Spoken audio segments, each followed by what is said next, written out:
Woo!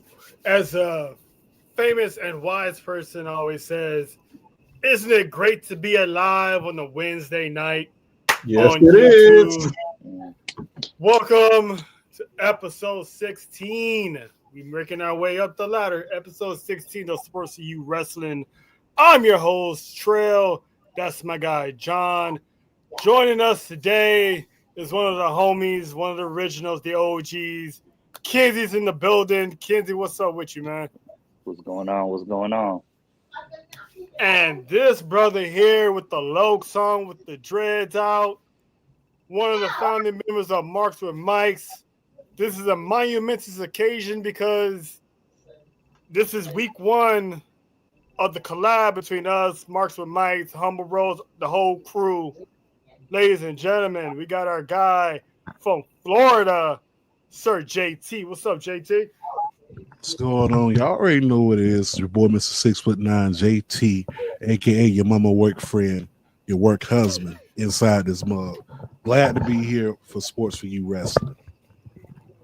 Hey man, it's good to have you, man. This is a class. As a matter of fact, it goes to show how good all of us is doing because when you send out the back signal on a short notice, people show up. And we appreciate the both of you for taking time out of your busy schedule. What's up, Brandon Bean? Brandon Bean was here early outside the gate for like an hour and a half. Why, I don't know, but appreciate you that you're here. So we're going to jump into it. Monday Night Raw came and gone. We start off the night with Jey Uso and Gunther. Gunther issued his warning to Jey Uso. He was basically calling them, I'm paraphrasing, like the town's idiot. Like, they're idiot. And he's going to expose them for the idiot that he is. Jey Uso pretty much said, you know, I'm going to beat you for the World Heavyweight Championship. And I don't know. I like Jay. I really do. That's my guy. I got the merch, but he almost beat Gunther before, but for the World Heavyweight Championship, I don't know. Kenzie, I'm going to start with you.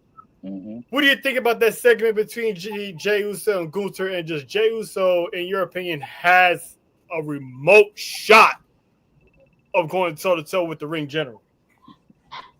I mean, I think he's got a puncher's chance, but do I think he's gonna win? No. Gunther's just different, dog. He doesn't even have a move set. He just whoops ass. Like that dude is just different. That dude is a machine. But I like that segment though. That segment was really, really good, and it just brought out more Jay just made you believe. Like he just has that make you believe aura about him. But when it comes down to it, I just don't see it happening. Not at least not right now. Right. I mean, I still think it's going to be Money in the Bank if Braun Breaker isn't champion by then.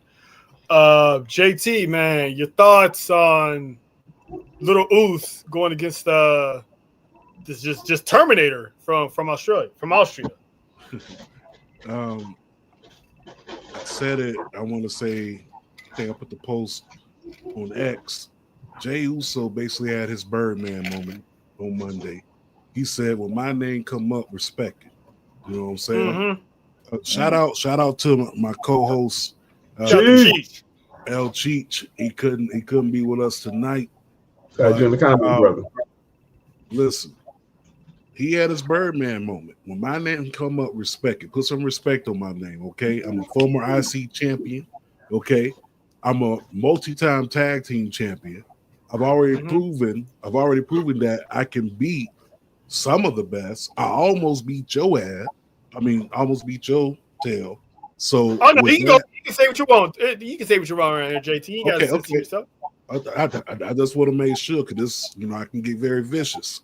But you must forgot about Nick Freeze. Okay, go ahead. Yeah. No, but Jey Uso does he have a chance? This is wrestling. Anybody on any given night has a chance, right? Mm-hmm. Jey Uso walks out of Saturday night's main event as World Heavyweight Champion? No. But do I see him winning the title down the line? Yeah. And what better place than SummerSlam when he had his first ever heavyweight championship opportunity? Yeah. Yeah, he came up short against Roman Reigns that night. So who's to say, this time around, he'll actually get the job done. And ain't no telling who's going to be champion by then rolling into SummerSlam, because I'm pretty sure it probably won't be Gunther. I'll be surprised. Me personally, I'll be surprised if it is, but could be anybody at this point. John, my brother, your thoughts on this segment between Big Uso? Oh man, he like JT said, he was like, put some respect on my name, man. You ain't finna come out here and just try to little brother me. Like, that's basically what Gunther tried to do, saying you might as well be Jimmy Uso and this and that. I'm like, oh no. And you just knew something was going to trigger in Jay's mind, like, oh, we're not going through that again. The whole playoff where are you this twin or that twin? So he was like, no, I ain't having that. And he made his point clear. It's coming. The moment Uso gets this gold, like the same feelings we had when he won the IC title. What up, Nessa? The same feeling we're gonna have when he becomes World Heavyweight Champ. It just won't be Saturday. But I'm glad the main event is on the main event, and it's going to be a banger match. They first two matches were bangers, so I wouldn't expect nothing less from this one. Yeah, man, it's crazy because he is the main event, and John, you was the first one to point it out when you were like, "Hey, you see who's on the marquee? You see who's on the main poster for Saturday's main event?" And now this brother is now in the main event. If you think about it, he's kind of been in the main event since the pandemic. The wars he had with Roman Reigns, he was built for where he's at now. So yeah, I would be the same way. Hey man, this ain't just right hand man Jey Uso. This isn't just little Jay. I'm the main event around here, and you gonna put some respect on my name. And like JT said, I'm gonna whip your ass once. So this time around, don't get caught slipping. So that's I'm looking forward to that match later. We give our predictions on that later on the night. But we're gonna keep this Uso related. Sami Zayn comes out, gives his speech. He was saying what Seth Rollins gave him the riot act the week before. He's pretty much telling him he was right. He needs to worry about himself. And out of nowhere, here comes Kevin Owens, Big Brother KO. And I don't know if you guys remember, but a few months back, when Kevin Owens was in his car, when he mentioned Sami Zayn, he did say, as far as Sami is concerned, we're gonna cross that bridge when we get there. Right. Monday night was that time to cross that bridge, gentlemen. So pretty much looks like KO was trying to take a page out of Roman Reigns' playbook and was like, "Hey, I know why you did it, So I'm not gonna fault you for it. I hurt you, you forgave me. Roman hurt you, you forgave him. So I get it." And then he pretty much tried to pull the same thing he pulled with someone else on SmackDown when he was like, "I want you to win the Royal Rumble." The same thing he said to Rey Mysterio. "I want you to win the Royal Rumble. I want you to become number one contender because we traveled all over the world. We main evented WrestleMania as a tag team champions. Now we should main event WrestleMania fighting for the WWE Championship," which is probably a childhood dream of theirs. I wouldn't doubt it whatsoever. So pretty much Kevin Owens kind of sort of gave him an ultimatum in a way. He's like, "I have your back and I know you have mine." So, John, I'm going to start with you. what do you think is going through Sami Zayn's mind right now? I mean, think about it. These guys haven't really seen each other in a while now, and he's kind of put on his heartstrings. So, what do you think Sami's going through, and will KO fall through, or this another master plan of the next chapter between KO and Sami Zayn? I see what KO's trying to do. First of all, I'm still wondering, will he ever wake up from this dream and know that he's not the WWE champion? But unfortunately, we won't find that out until next Saturday, probably until Saturday night or next Saturday. Him basically trying to tug at Sammy's heartstrings, them two main eventing WrestleMania against each other for the first time. Good try. It's nice. It's cool. Trail, me and you were there that night. We were there, and me, you, and Kinsey were on SoFi that night. When Sammy and KO beat the Usos on night one of WrestleMania here in LA. It was cool. It was a moment. They've had their clashes, and they're always gonna have their clashes. But no, Sammy, don't fall for that trap. Don't fall for that trap. The quicker Kevin Owens, you turn on Kevin Owens, you know the quicker Kevin Owens will turn on you. Don't even go for it. And by the way, how the heck is Kevin Owens wearing everybody's drip? Like, obviously, who the heck lets him get into these people's drip? He gets the Rey Mysterio drip when he facing Rey Mysterio. You're walking out on Monday Night Raw with a Bret Hart jacket. I mean, he's Canadian. How does he do it? Yeah, that's right. He's it. Exactly. Yeah. I let that one slide. He's Canadian. I let that one slide. Well, I get that. We're both Canadian, so I get it. But it's like, whoever it is, his stylist, good job. But I don't see them. This is gonna happen. But I can't wait to see what's gonna happen when we talk later on about Cody and KO in HBK country. Mm-hmm. Yeah, because I dig that. His favorite shirt is that the one he play off of Dusty, who's like son of a. Was like a computer technician or some shit. Yeah. like a son of a plumber. He's like Dusty, son of a plumber. His dad was like son of like a floor technician or something. I was like, yeah. It's like something so little like that I picked up on. I'm like, wow, this dude is a genius. Like he's a walking troll. Mm-hmm. Like him, Drew McIntyre is tied for trolling right now because. The shirts alone, I'm wondering if that stuff's on WWE Shop. Yeah, doubt it. All right, cool.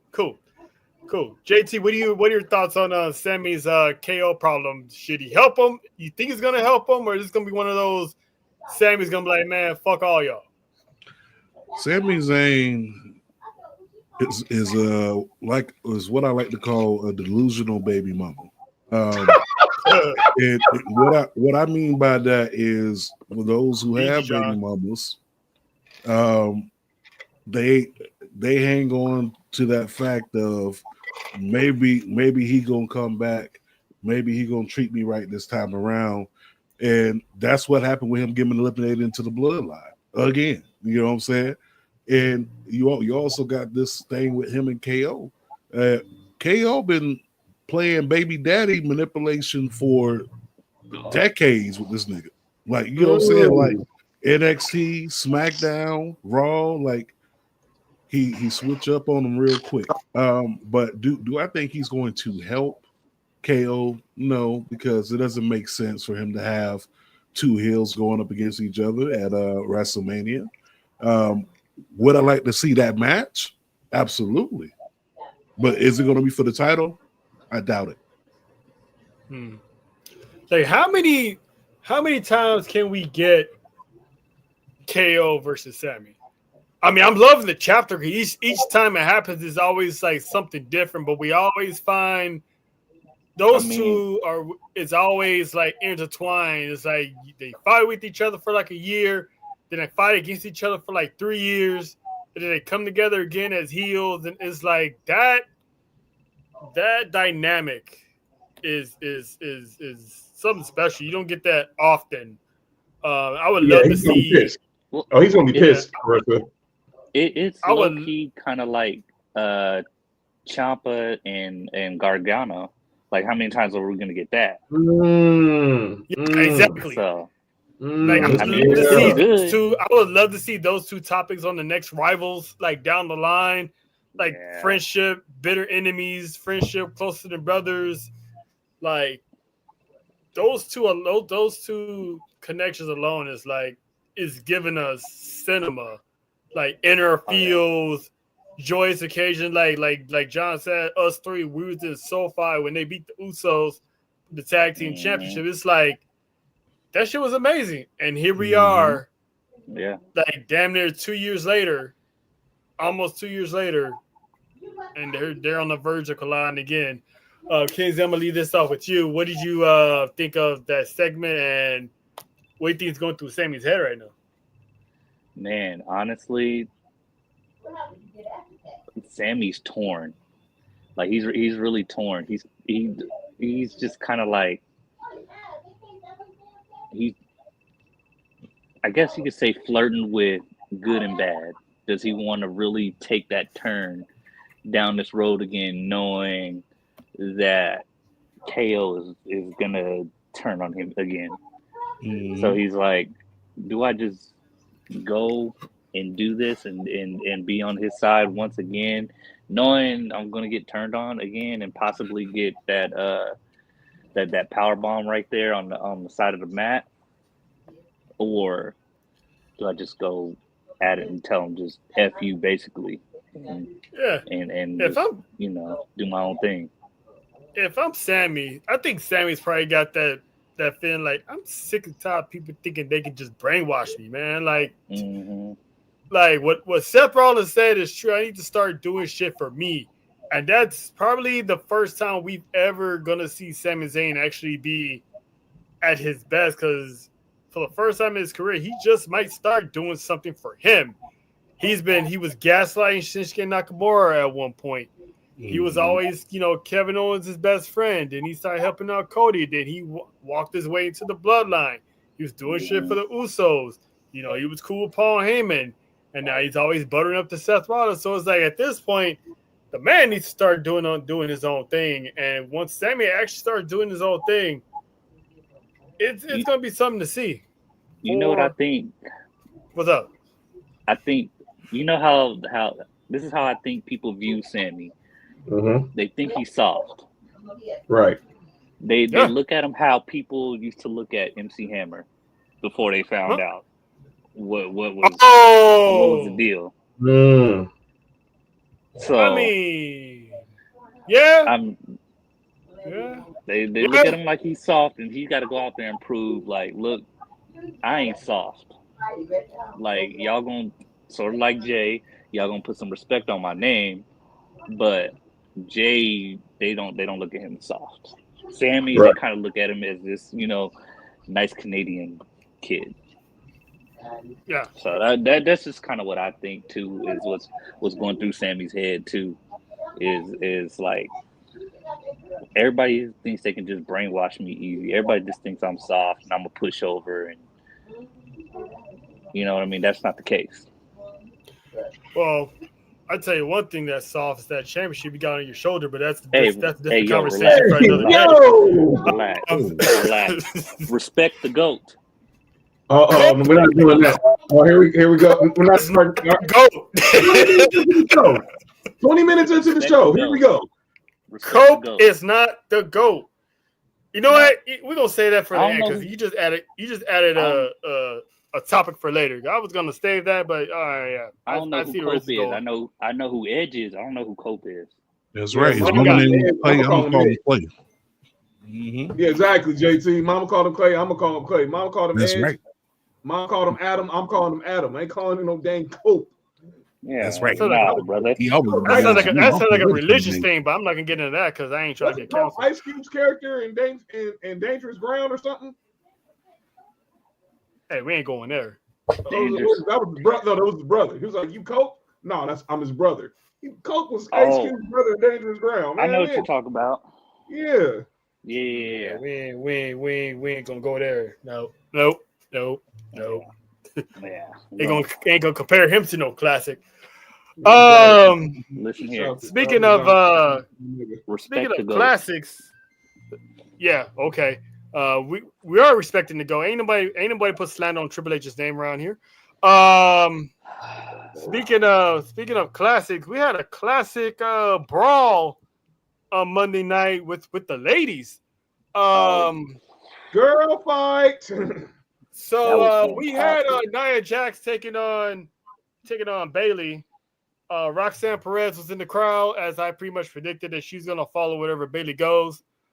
So after the distractions here and there, Nia Jax beats Bailey, and before Nia Jax can breathe, the World Heavyweight Champion Rhea Ripley comes out, and man, they threw down.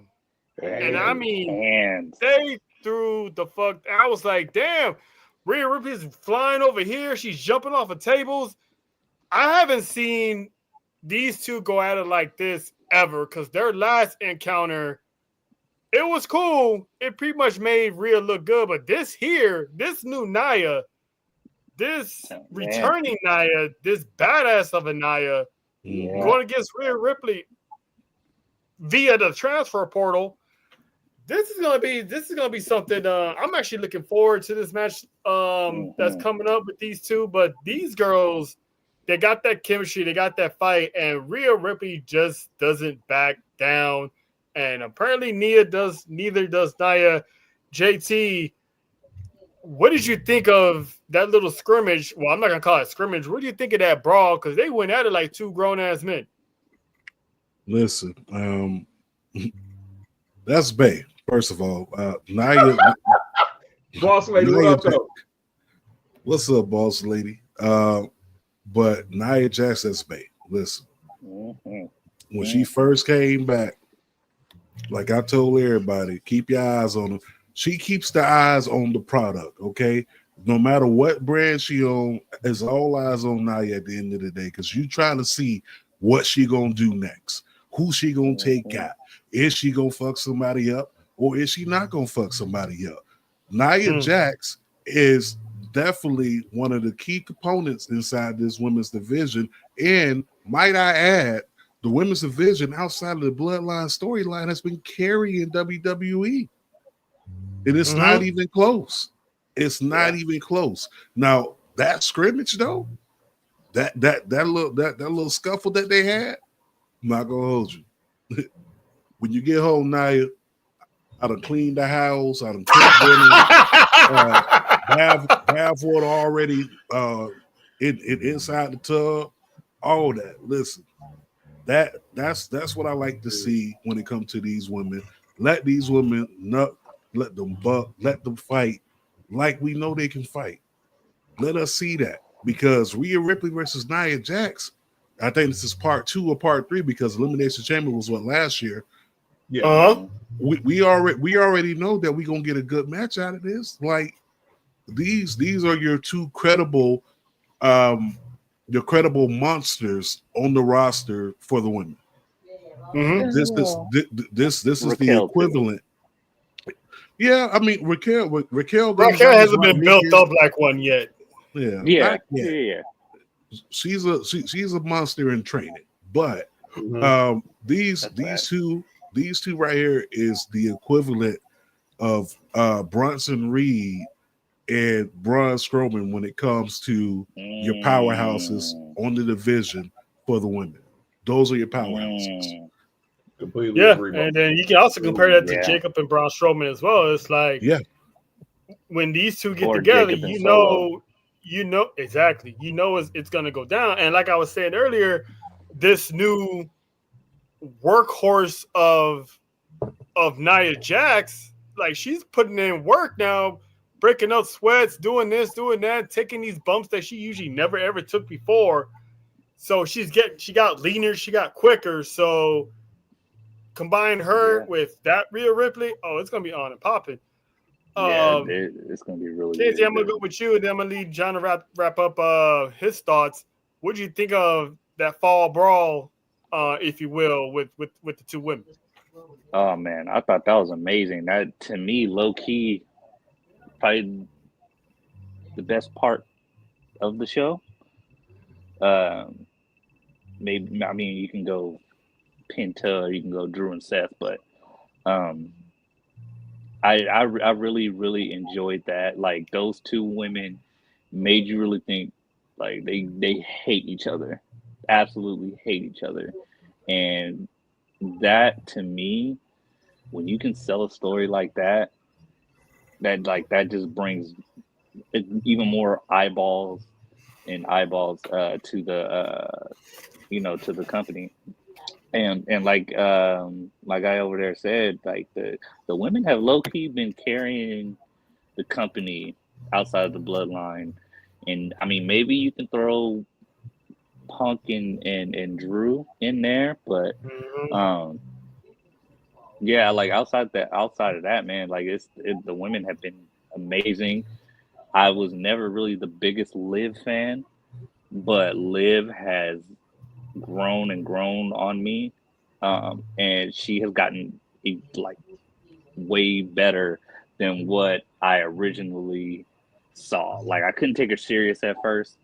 Same thing with Nia. I've always been a Nia fan, but Nia has gotten so much better. We know. Hey JT, relax. you and Kenzie relate on Nia Jax. If you know what I mean. Hey, Kenzie. Hey, check me out though, bro. I fight about mine. Look, same. I do too. I do too. Don't let the curly fro. Try Jesus. I do too. Man, her and Oscar. Cause I'll fight over them. Okay, well listen. Don't be greedy. That's two. Okay, go over there to Oscar. Okay, because Nia is over here. Okay. Look, I'm just saying. Hey man, kids about to get put in the locker behind Nia, man. Look. I already talked to a woman. Listen, I already talked to Nia Jax mom at SummerSlam in Cleveland. Okay, this is already prearranged. Okay, it's already over with. It's over with, bro. Pop up with it. Hey, like and Nessa confirmed it. He's already good with the moms. You get good at him with the moms. You a made man at this point because the pops can't say shit because the moms run the household. If you get what I'm saying, so my mom's CEO. I already know that. So JT Jax soon to be. Listen, I would gladly drop my last name. I don't even care. Hey, look, Nia, I'm with you on that one. Hey, JT Jax, that's just make sure. That's funny. Just make sure your boys is invited to the reception. So we right. You married to that family, we gonna eat good. That's for sure. That's for sure. Oh yeah, we eating good. And I'll tell you what, I'll even bring my wife along to the ceremony. Hey yo! See, no, that's greedy. No, because I'm pretty sure at JT's culture they do some stuff like that. So, monogamy, what's that? No. Oh, that's funny. No, go ahead. Making Nia a concubine. That's wild. That's dude said, yeah, I bring my wife to the ceremony. I was like, oh yeah, I forgot. No. My wife already knows it's her first, and then it's Nia Jax. She knows this. Like I said, concubine. Salute, Mr. 6ix9ine. Salute to Mr. 6ix9ine. What up, Greg? Man, and she from man. Move on. Speaking of receptions, my guy, the newest superstar on Monday Night Raw, is currently undefeated, and he's been racking up dubs 2 weeks straight. And my guy Penta, and it's like, what's his interest gonna be like next week? Because night one was off the chain. Night 2, he got some spiraling fire and shit. Like they really going out. Yeah. They really going out for Penta. And to all those people from AEW, those AEW fans that said that WWE fans they gonna know who Penta is. Shit. They don't know who Penta is. You think these WWE fans didn't watch Lucha Underground? They didn't think they didn't take a sneak peek in the AEW television, didn't see him with the Lucha Brothers. You think they forgot? You think they forgot about him at TNA? Like, everybody know, if people like Mexican wrestling and Lucha Libre, everybody knows about Penta. Trust me. Just look up Lucha Underground with him against Kairi Sane, him against EO, him against Chelsea Green. Yeah. Rey Mysterio. Yeah, hold on, time out. Like I said, they already gave me hell for this, but I've never watched Lucha Underground, so I didn't know he had matches. It's on Netflix. Oh, go hit. Do some research. You'll be entertained. Check that out. I'm actually check that out because it used to be out here. I went to one of their shows once. It was a good experience. Word. Yeah, really. That must have been. It was out here in LA. It was out here in LA because my ex, her best friend, worked on the set of Lucha Underground. So she was like, "Hey, y'all want to come through?" I was like, "Yeah." I was like, "Hell yeah!" So yeah, I saw Johnny Mundo, Vampiro, and all them people back in the day, man. When it was popping. Damn. So it was cool. I enjoyed it. Damn. But yeah, man, they're letting Penta be, like I was telling John last week. They're letting Penta be Penta. Mm-hmm. Like you can tell he's not doing all his moves he did in AEW, but he still get to do some of his moves he did in AEW because that Mexican Destroyer. Listen, man, the fact he can still do that shit in WWE. Like I'm looking forward to the man's first feud because right now he's not getting jobbers. He's getting former champions, and former Intercontinental champion, former tag team champions, former UK champion, and Pete Dunne. He's not getting scrubs. He's getting guys that can put the hurting on him, and vice versa. So Penta goes up 2-0. I'm looking forward to seeing what he brings next week. JT, what are your thoughts on my guy Penta on the roll right now? Listen, Penta is already made, man. He's a made star, and this catapult that WWE gave to him only makes him more bigger. He's internationally known even more with the Netflix deal, and let's keep it a buck. Penta almost has that same run that Rey Mysterio had when he debuted it back on SmackDown, and he was going against credible people. Like, you know, if you look at last week's match with Chad Gable, that was shades of Rey Mysterio versus Kurt Angle. You know what I'm saying? This week with him and Pete Dunne. That right there, like, when I was watching the match, I couldn't tell who was going to actually win. Like, that's the type of matches that I like. I don't want to look at it and just say, okay, this is an easy toss up, because Pete Dunne ain't no bitch. Like, he ain't no hoe, he ain't no scrub, he ain't none of that. So for that match to pop off the way it did, and them going back and forth, Penta is a made star. I don't know what they're gonna do with his interest next week. Same as you. I haven't seen the spinning pyro since Double J Jeff Jarrett. Damn, that was back in the mid '90s. Yeah. Jeez, yeah. That's the last time I seen the spinning pyro. But shout out to Penta, man. Like, they really presented him like a star. I just wish they could have really did the very same thing for Dragon Lee, but I digress. Me and John kind of had a discussion about that before, when somebody said that he was the future Lucha Libre star, and I asked John, the fuck happened to Dragon Lee then? That's the same thing they said about Dragon Lee when he came up to the scene. Now, mind you, they said the same thing about Kalisto too.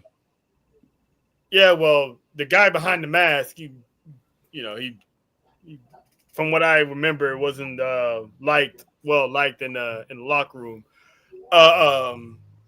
But yeah, man, like Dragon Lee, he was the one that's supposed to be in the future. He was dubbed by Rey Mysterio himself as the future of Lucha Libre. So Dragon Lee was cold. He's cold too. Yeah, Dragon Lee is cold. That match against Dom. They need to somehow redo Dragon Lee, get him out of the LWO, and like JT said, make that a feud. Him and Penta would that's money. That's like at least a good 15, 20 minutes, 25. You want to push it, match right there. And then not to cut you off, but then when you look at it, it's going to work out both ways for both competitors, right? Mm-hmm. Penta, who is red, white hot right now, and you got a Dragon Lee who's lost momentum, who's currently in the hospital waiting on the birth of his child. But congrats to Dragon Lee. But when he does come back, have him feud with Penta off a jealousy angle. Mm-hmm. Or even not even that. You could do like a friendly competition. Just let them boys go to work. What, like a best of 5, best of 7, like what they did? Just like what you just randomly put them in a match on Monday Night Raw and just let them go to work and leave the fans like, damn, I want another one. Mm-hmm. Or would you say that? Then you can pretty much turn Penta heel if you want to go that route, and have a heel Penta versus a babyface Dragon Lee. I like it. No? Or you can turn Dragon Lee heel. That'd be something. I think Dragon Lee would benefit. I think he would benefit more from turning heel than Penta, just because Penta is so quote unquote fresh. And honestly, Dragon Lee has kind of been an afterthought ever since this whole LWO thing. So why not kind of have, Ray go up to him and, kind of give him his blessings and stuff like that. The same thing he did with Dragon Lee, and then Dragon Lee get, jealous and whatnot of that. And then you can kind of build that up and go into a PLE. You know what I mean? So I think that, or you can have both. If Dragon Lee is backed by Rumble Time, you can have both of them in the Rumble, and you can have one of the other eliminated. You can go off a story like that too as well. So I mean, there's multiple angles you can go through. I'm trying to do it for y'all won't see me. I'm sorry. It's all good. It's okay. You never have to apologize for being the star of the show. It's all right. My mother, she's trying to get ready for herself. But to Kizzy's point about being an afterthought, if you ask me, I think Dragon Lee started becoming an afterthought the moment he dropped the North American Championship to Dominic Mysterio. I'll give you that. Yeah, I'll give you that. Yeah. So it's like, what has he really done since then? I mean, he got taken out, never had a WrestleMania moment. He was in a lackluster feud with Carlito, which really didn't go anywhere. Then you had the LWO versus Judgment Day, that really didn't go anywhere. So it's I feel bad for my guy Dragon Lee because that's talent being wasted right there. For sure. And he can definitely go. But I think in Penta, Triple H has found his Rey Mysterio. But I wouldn't, if I'm Triple H, I wouldn't kick Dragon Lee to the curb because let's not forget, Penta he has a lot of mileage on him. So ain't no telling how long he can do this forever. So why market one luchador when you can market both of them? So I think he needs to take the WCW route when it does come to promoting the luchadors. Like, make each of them special and unique in their own way. Like, my hats go out to Eric Bischoff, right? Cruiserweight division. Yeah, with the Cruiserweight division, like Psychosis was his own entity. Juventud Guerrero was his own entity. Ultimo Dragon was his own entity. You look at Billy Kidman, his own lesser entity. Degree. La Parka, Rey Mysterio, and I can keep going on with all the luchas. Guerrero, Chavo and Eddie. You know, you can keep going Dean on Malenko. with the names, but each of them felt special in their own unique way. And if you want to restore that feeling back when it comes to luchadors inside the WWE, because let's keep it a buck, WWE ain't never, ever took luchadors serious until they got Rey Mysterio. And once they got Rey Mysterio, they tried to take it serious, but you see what happened with the Mexicans. I don't think, honestly, they really take foreigners seriously. Honestly, Vince didn't. Triple H, I think he does. Triple H, yeah, I guess you could say that. I mean, as far as like, because they've dropped the ball with so many, like Shinsuke, they've dropped the ball so many times with him. Like, and look what Triple H is doing with Shinsuke now. Yeah, you know what I mean. So, like, I felt like Shinsuke should have and could have been bigger than he is right now. This one here by She, this one here, I'm holding out hope. I'm holding out hope. Yeah, but if that happens, is he now in the LWO? I mean Penta, right? And that's the one thing that nobody wants. You know what I'm saying? So yeah, no one wants to see that. No. If we do get that Penta on his own. If we get that, then Dragon Lee would have to be disbarred from the LWO, kicked out, or released on his own recognizance. But I'm not mad at a Dragon Lee and a Penta teaming up, not at all. Yeah, I believe Triple H. I mean, if he didn't see nothing in these foreigners, he never would be signing them or bringing some back or making them getting them. So, yeah, he's been once in Penta for a minute, and unfortunately, he only got one of them for now. But I think he's gonna do right with these guys because now you got the top of the roster, and now your mid card is filling out. Now your mid card's starting to get stacked. You add Dragon Lee, you add Penta, you add Pete Dunne, you add Braun Breaker, you add Sami Zayn. Well, Sami Zayn's trying to move up to the heavyweight spot. So this roster, he's Triple H, I would say within another year or year and a half, he's going to have a deep roster.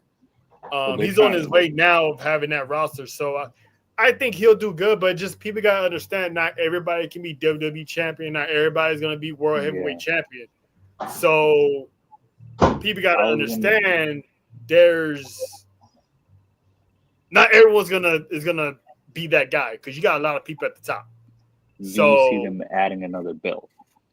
I don't think they should, but I think they should. No, well, I don't think so because what's the point of having a cruiserweight championship? What's the point of bringing it back out if these guys have already, had matches with?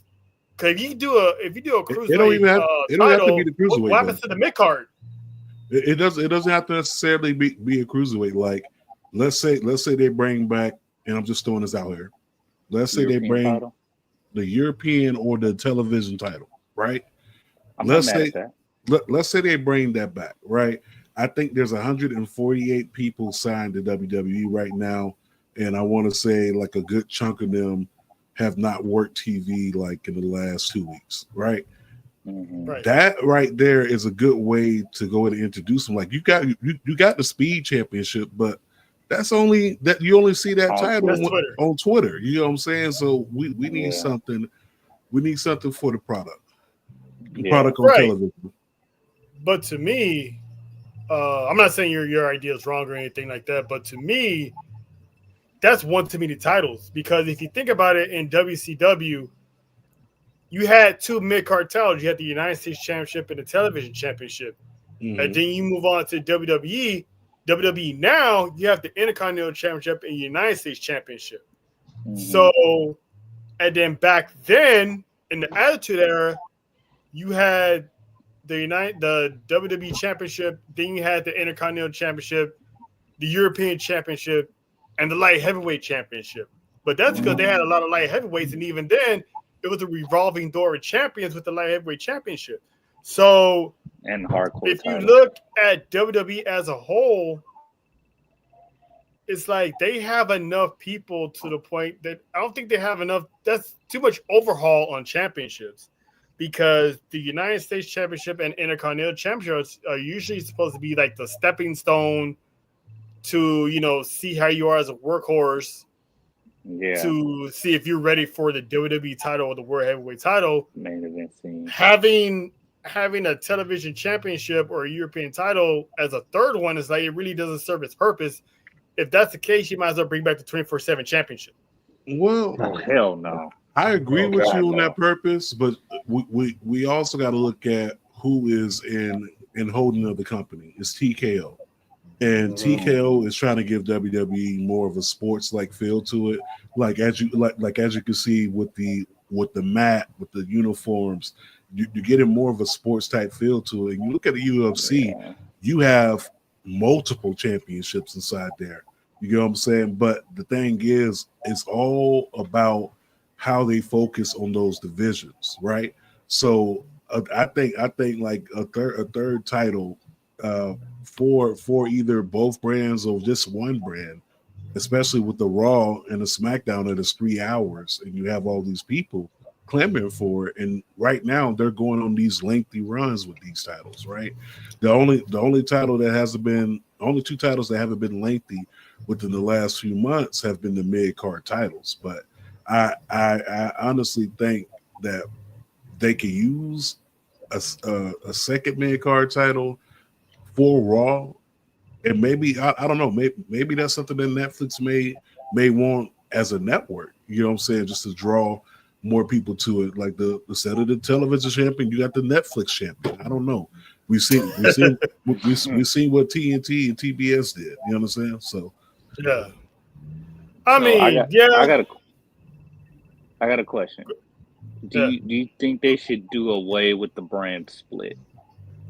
I mean, technically, there's know there's two different there brands, is no brand, but technically there's two brands, but at the same time, they're not treated as a brand split, because you constantly got people jumping over, you know, transfer portal. They're swapping so why superstars. not So they're not doing a do away Raw with versus it? SmackDown type of thing.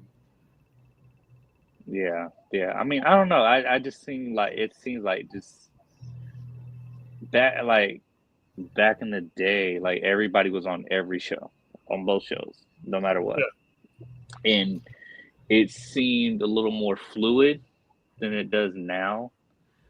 And all this transfer portal stuff, and just like you're trying to make it too much like sports.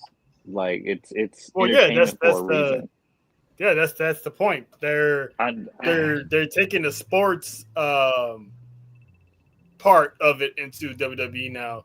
That's what it's pretty much. Look at it this way: the transfer portal is basically what they used to call the superstar shakeup. Like before, in between the drafts, you have people coming over, like unannounced. You know, what are you doing here? Oh, it's a superstar initiative, or is a super shakeup, and all this stuff.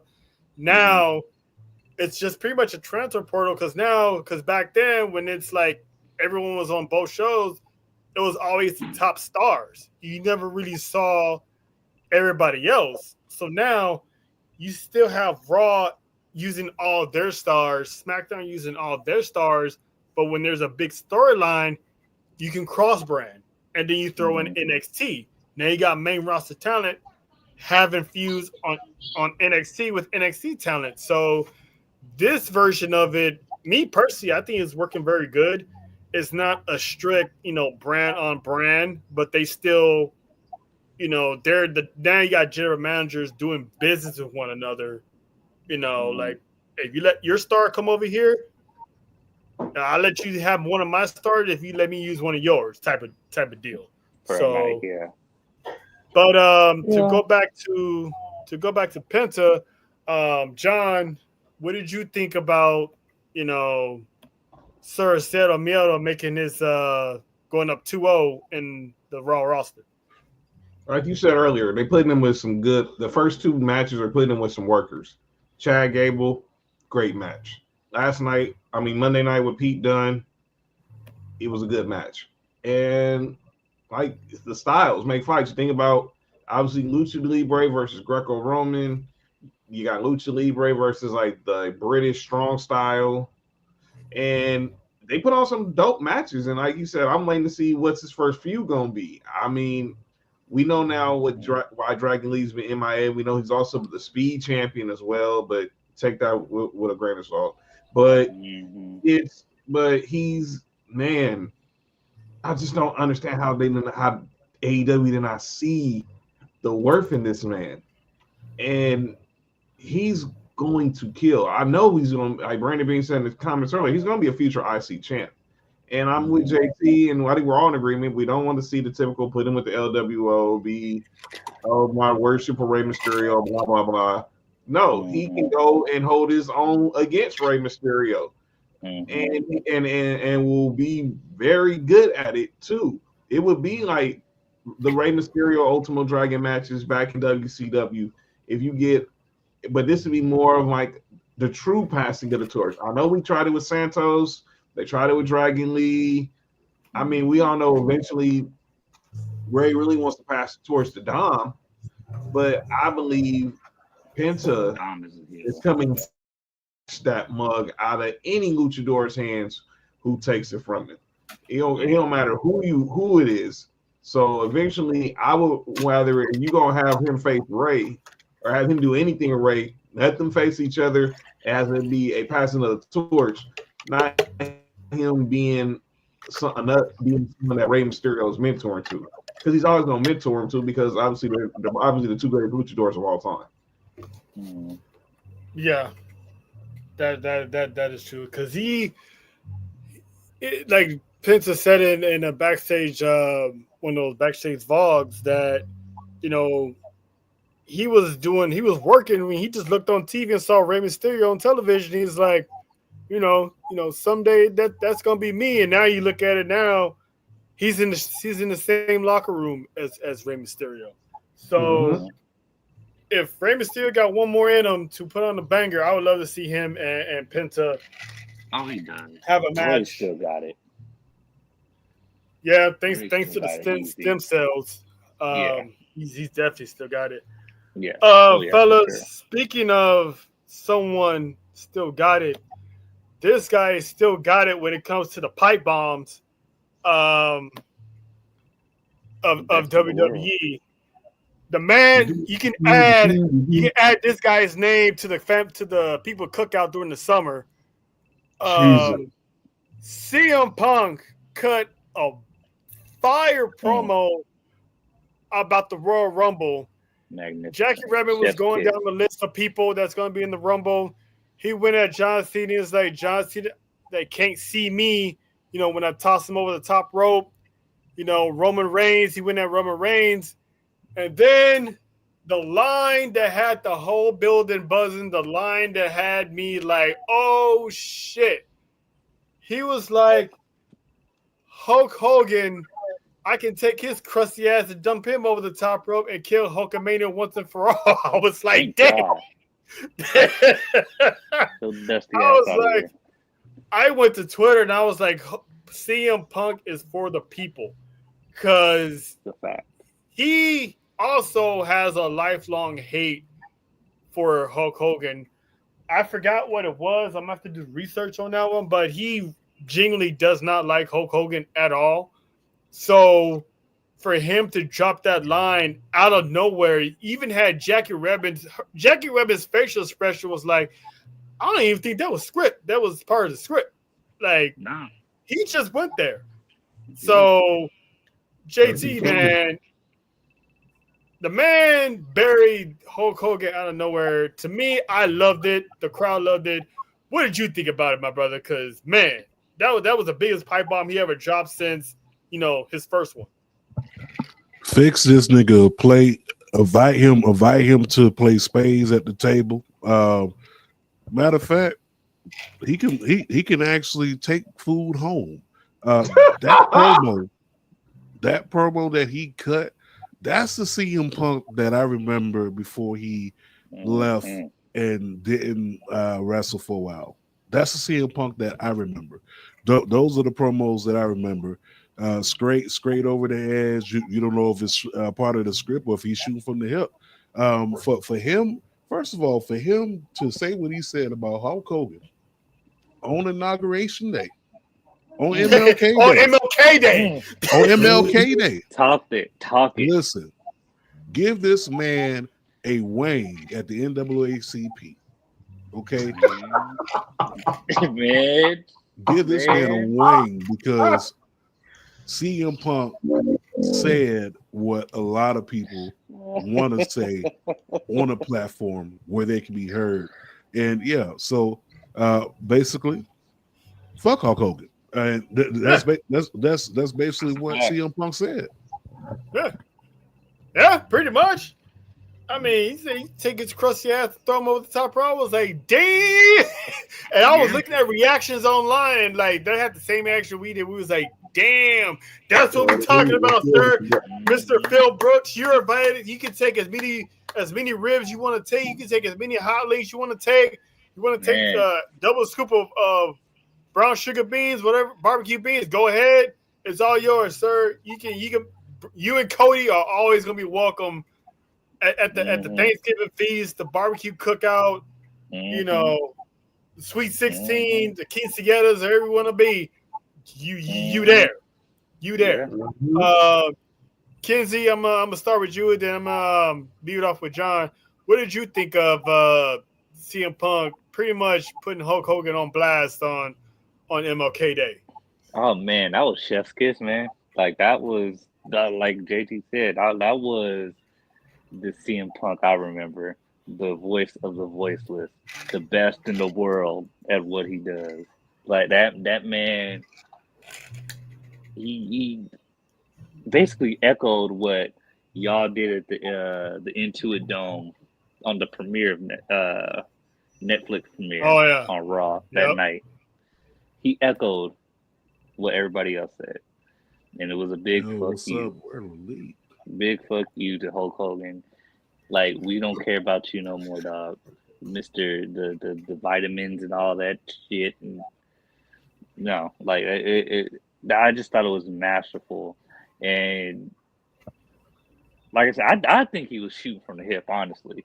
Because that was, I don't think they're damn, you know, I don't think they're scripting that. Yeah, it just doesn't make sense to me. As far, well, I'm not gonna say it don't make sense, but they're trying to still hold Hulk Hogan up at on this pedestal that's not there anymore, and it's just one of those things where it's like, I don't know what made CM Punk do it, but I'm glad he did, and it made for good television. That man is on social media. He sees. It was, to me, the reason I couldn't believe it, because it was so random. Like, no one mentioned Hulk Hogan. No one showed a Hulk Hogan promo. No one knew. There was no commercial about his beer. It was just I love when you have a promo like that just comes out of nowhere, and it's like, oh shit, you know, like damn, this nigga really said that shit. Huh? Was Hulk Hogan at the inauguration? Yeah, I don't know. I only saw like the last 10 minutes of it, so I wouldn't be able to tell you. Okay, I was gonna say maybe he was watching and saw that, and then that inspired something right there. It's like, oh shit, let me drop this in the promo tonight. So either that, or just like you said, he was like, you know what? While I'm here, fuck Hulk Hogan. You know, like it's just one of those. You can say this whole speech and I know, oh yeah, fuck him. Yeah. So, John, Brother John, Deacon Watson, sir, your thoughts on CM Punk pretty much lighting up. I'm gonna put it like this: for between Sunday and Monday, the racism was felt loud and clear in the world of professional wrestling. Tessa Blanchard. It was felt loud and clear.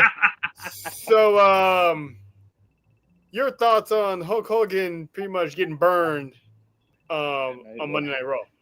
Boom, boom, boom, boom, boom, boom.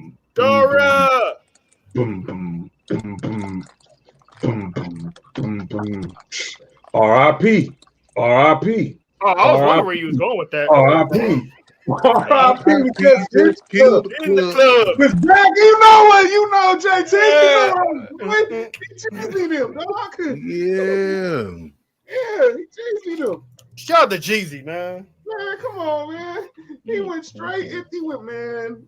That was like Thug Motivation 101. Took me back to when I was 21. The Thug Motivation 101 when I was at Elko, man. Nah, man. What Punk did, that promo alone. Jackie Raymond was just reading off this A-list of participants in the Royal Rumble. What up, D?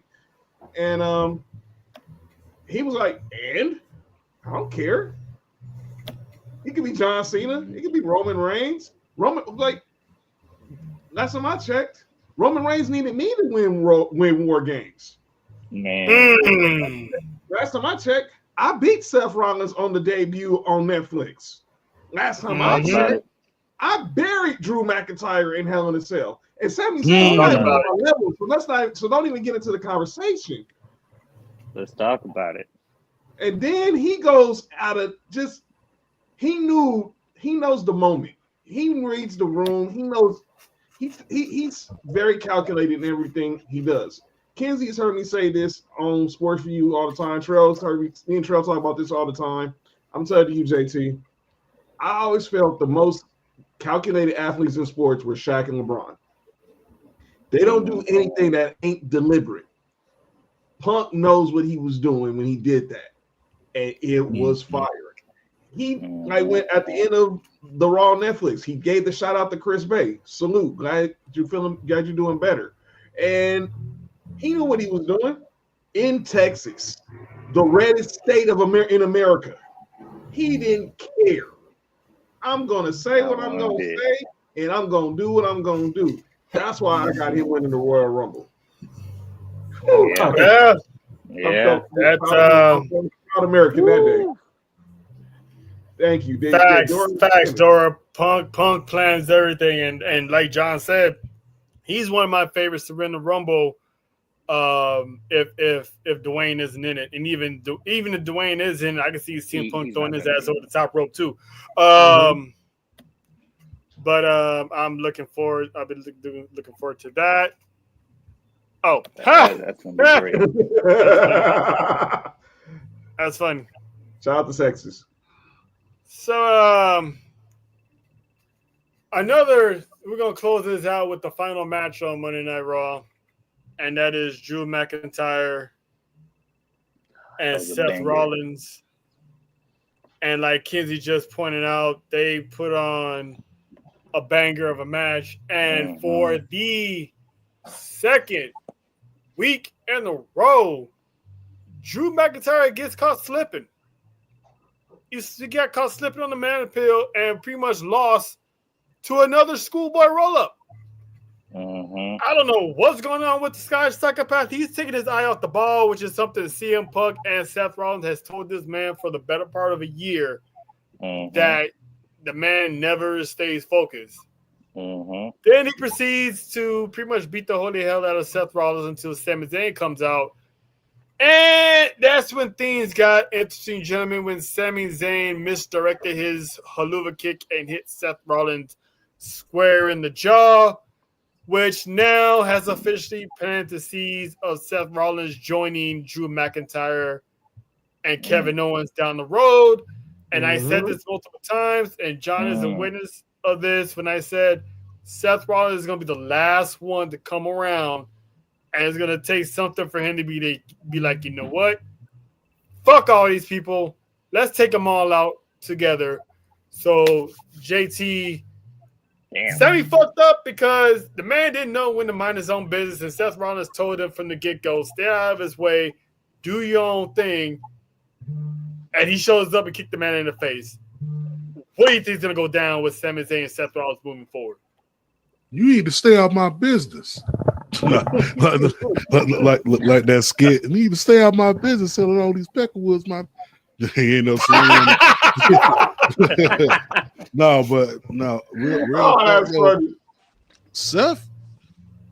Seth and Sammy. I think Seth gonna swing on him, but do we know this was an accident? Because this is the second time that he done kicked the shit out of somebody, right? Remember, it wasn't too long that he got Roman Reigns kicked Right in the before face War Games. right before War Games. You understand what I'm saying? So, I think Seth and Sammy may end up feuding somewhere down the line because it looks like they both want the heavyweight championship gold. Right. Mm-hmm. They both want that title. Do I think it's going to be a long-term feud up into WrestleMania? No, because I think the long-term goal here is going to be Sammy versus whoever is. Sammy versus KO. But no, this feud, when it does happen, and it is going to happen because of this, I think we're going to be singing the praises of it because those two, even back in the day when they used to work, it was magic. But have Sami Zayn come back as El Generico. Fuck all that. Put back do something for yourself. Wow, he went Ring of Honor. He went old school. He went old school. Yeah, might as well. If he gonna fight, if he gonna fight, what's the face, KO at Mania, have him put on the El Generico mask. That's funny. That's hilarious. To have him go, I don't think they're gonna bring up any Ring of Honor stuff while Ring of Honor is currently under the AEW banner, but I can see it at the same time. I think this feud is pretty much gonna serve its purpose to the point of where you get Seth Rollins aligning with Drew McIntyre. Drew McIntyre is gonna be like, "See, I told you. What did I tell you, Seth? I tried to tell you." And then he's gonna be like, all right, and then I think coming out of Elimination Chamber, that's where we're gonna start seeing this really unfold. So if Seth and Sammy do have a match, it's probably gonna be on Raw, and then you can add either KO or Drew McIntyre to interfere, and that will pretty much start putting that wheel into motion. So I'm actually looking forward to seeing how that's going to play out. John, your thoughts on one, Drew McIntyre going 0-2 for the past couple of weeks, and two, Sammy just being clumsy Sammy. LeBron James has a quote, and I hear Ramona Shelburne from ESPN say it all the time. Keeping the main thing the main thing. Drew McIntyre has done a lot of not keeping the main thing since last year, since last War Games. I'm not talking about War Games that just passed in 24. I'm talking about the first War Games in 23 when he partnered with the Judgment Day because he wanted to because he was so focused on wanting to take out Jey Uso. Mm-hmm. Then Jey Uso, they failed there. Punk comes back. He shifts his focus from trying to be the headliner at WrestleMania to being obsessed with CM Punk. You get your moment at WrestleMania, you finally win the Elimination Chamber, you claim you're going to be the savior of WrestleMania. You get your match with Seth Rollins, you win, you get your title. What you got to do? I'm going to go kiss my wife, I'm going to go gloat in CM Punk's face. And what did you end up leaving with? Your hands in your face because Damian Priest cashed in on you and took the belt back to the Judgment Day. You almost had it. You almost had it at Money in the Bank when you won when you got the belt, got the briefcase. CM Punk, but CM Punk was there again. The obsession. He does not know how to stay focused on the task at hand. And that's where he struggles. And we've seen that all year so far, whether it was Jey Uso, last Monday night with Seth, anytime CM Punk or Roman Reigns' name just seems to circulate, he does not know how to stay focused. So you're getting these looking losses on your own merit. Mm-hmm. You pretty much, and like Vic Joseph made the reference last night on NXT to what happened with Mark Andrews. You pretty much Mark Andrews in all your matches right now. That dude's gonna be a you right there at the 1 yard line, but you're dropping the ball. The fact. Yeah. And as far as with Sammy, and Sammy just know that you got a receipt coming from Seth Monday night. Because Seth's gonna want to send a clear message to the Royal that whoever's in the Royal Rumble, he's coming to try to win his second. And Sammy, just be clear to just get that receipt, but you better be able to give the money, be able to give him some change because he's coming to cash in for that. Thank you, Dora. Appreciate that, D. Shout out to StreamYard.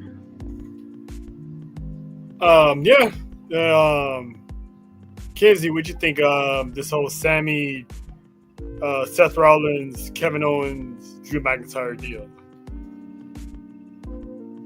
I am thinking we're gonna get a massive faction at the end of the day, and it's going to include Kevin Owens, Seth Rollins, and Drew McIntyre. Don't know why. I just have that feeling. It just seems. I think it's just gonna line up, and then they're just gonna wreak havoc. On what's going on, like with Sammy, and they're just gonna make his life a living hell.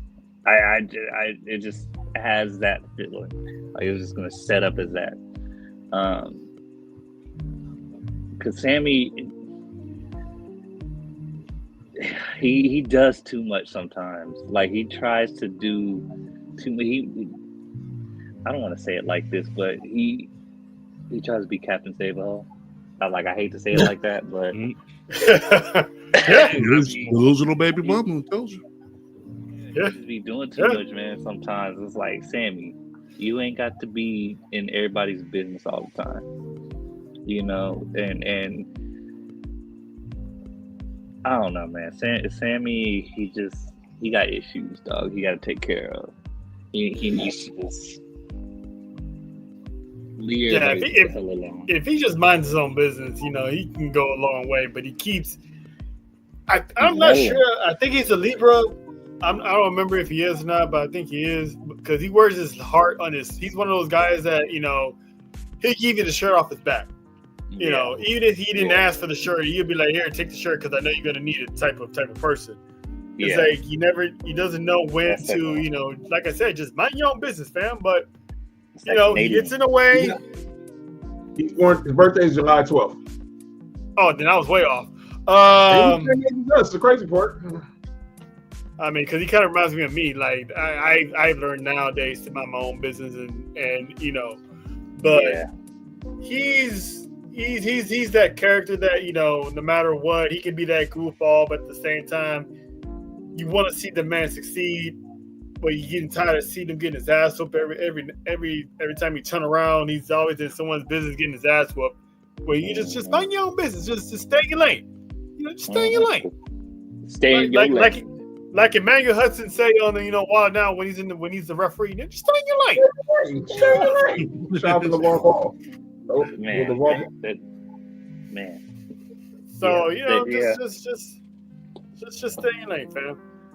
And that pretty much concludes the Raw Monday Night Raw recap. Now it's time for the nitty gritty preview and predictions for Saturday night's main event. This match I'm looking forward to because we haven't really seen these guys on TV. Well, we haven't seen him on TV in a ring in a while, and that's one Intercontinental Champion Braun Breaker who will defend his championship against Sheamus, which people were thinking this is going to be a WrestleMania match. I'm like, why are you going to drag this out for so long? So I think Saturday night's main event is the perfect choice. Because it can go one of two ways. Braun Breaker can hold on to the championship, or they can finally give Sheamus his story. Have Sheamus win the Intercontinental Championship.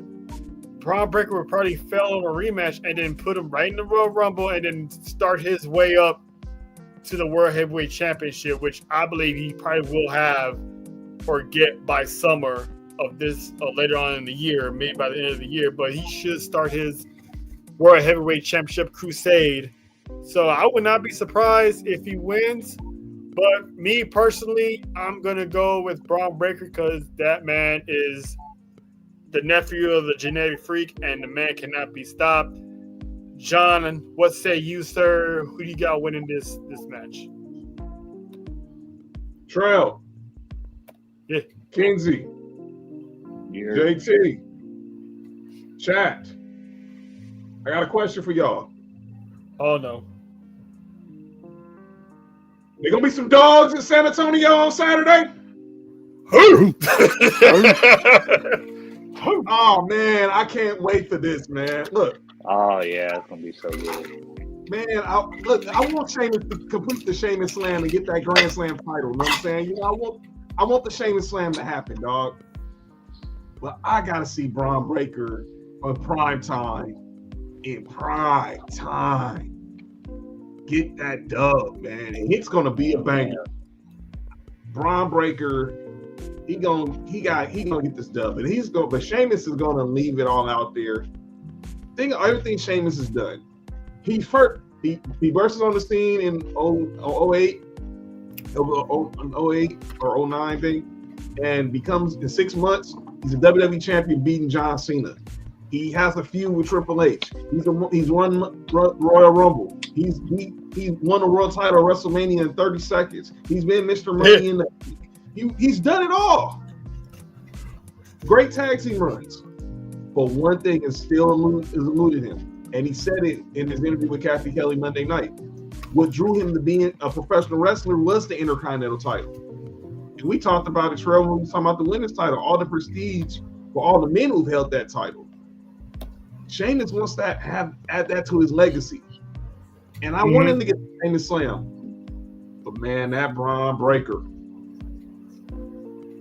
it ain't happening. I want my guy to win, but the dog's gonna be out the dog's gonna be out at the Riverwalk, and Braun Breaker is gonna hit them ropes, and it's 1, 2, 3.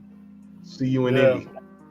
Shout out to the Riverwalk. Shout out to my hometown. Shout out to Texas. And better y'all than me dealing with that snow right now. So all those years I grew up in Texas, I never really seen snow down there. It's always been sleet and ice. So the fact that y'all got snow, hey man, live it up. Just live it up. JT, man, your prediction on Sheamus and Braun Breaker, who walking out with the champ, with the title? So if I'm looking at the way they've been presenting Braun Breaker over the past few weeks, kind of just in the background, I don't see him dropping the title. I would love for Sheamus to get the title, but he just signed a 5-year deal, so you know that title can come sometime later. It don't have to be now. We need a big moment for that win. So that moment's probably going to happen in a major PLE.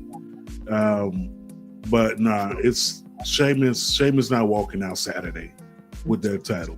It's going to be a good fight. It's going to be a good close fight. But you know these YNs, boy, you can't keep up with them. like this is a totally different approach. Like this is the Allspring, and I don't care what y'all say. That ain't Rick Kidd. That's Scott Kidd because he look more like Scott than Rick. But man, I was gonna say that, but then I don't know if you noticed, if you heard, Scott's actual kid got an offer from WWE. Yeah. And I seen the photo of Scott's kid. He looks like Scott with the hairnet, the glasses, the peaks for the freaks. Yeah. Yeah. It's not happening for Sheamus. Unfortunately, that story may happen overseas at a PLE. That's the way I see it happening. I don't see it happening on U.S. soil. Clash at the Castle. Yeah, probably something like that.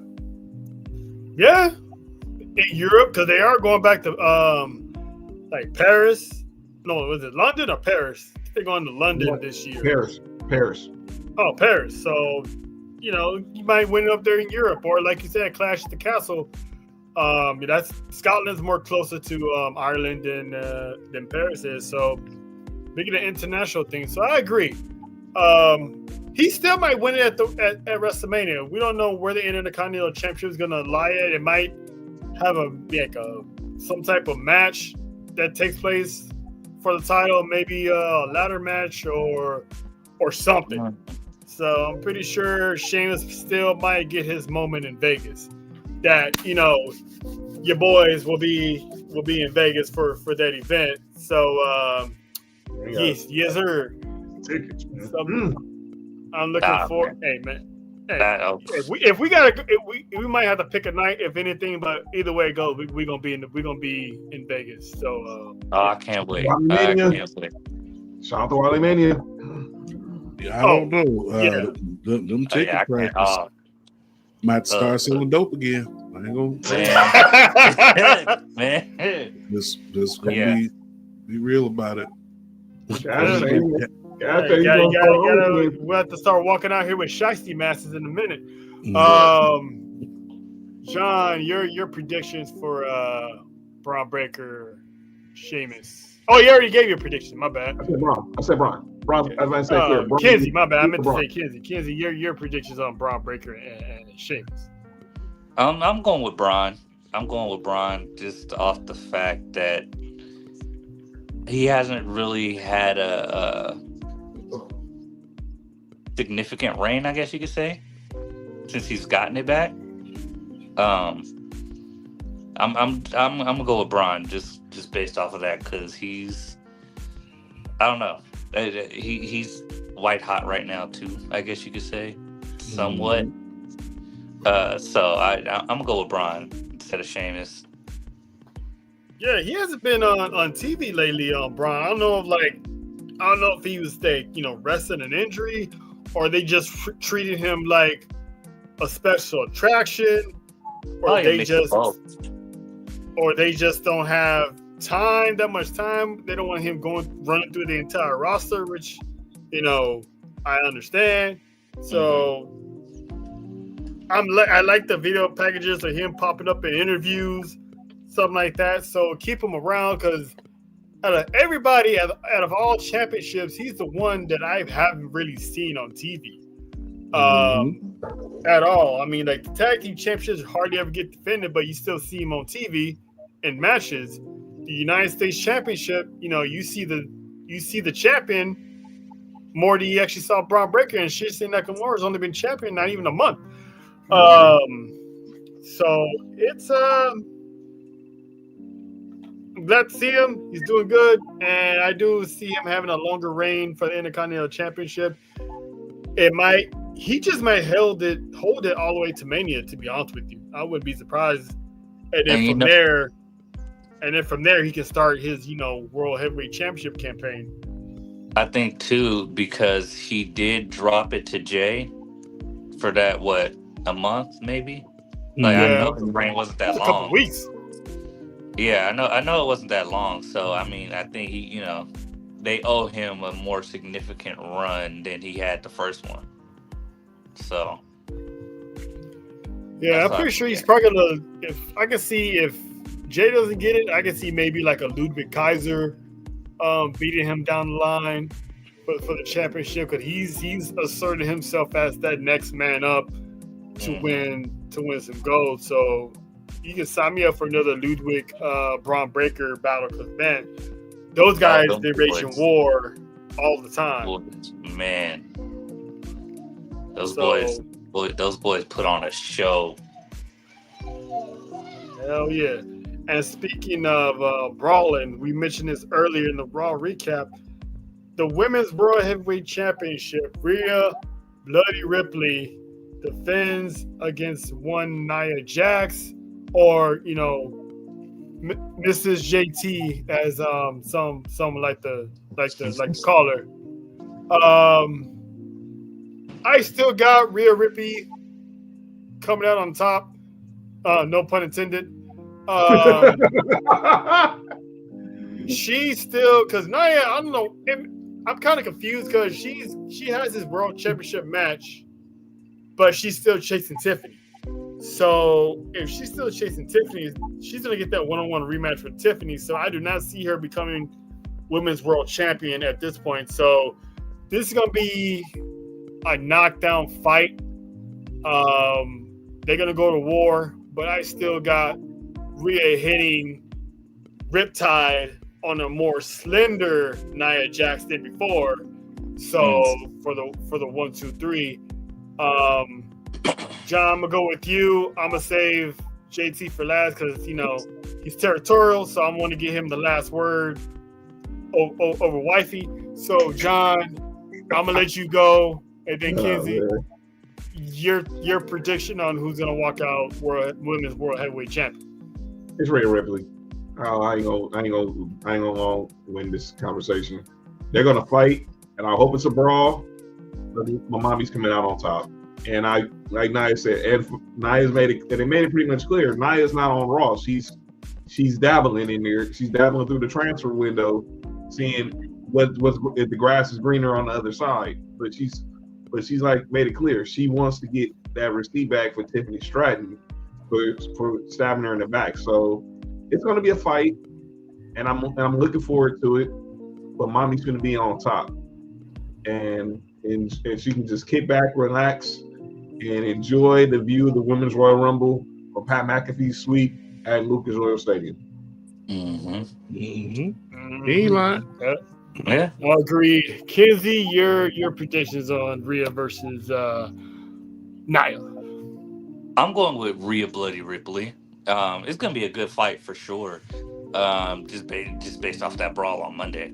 But I got Rhea coming out the winner because me personally still think that it's gonna be a rematch between her and Liv at the Rumble. That's kind of what I see. Either that or Liv's gonna win the Rumble. It's one of those two things. But I think Rhea's coming out on top easy.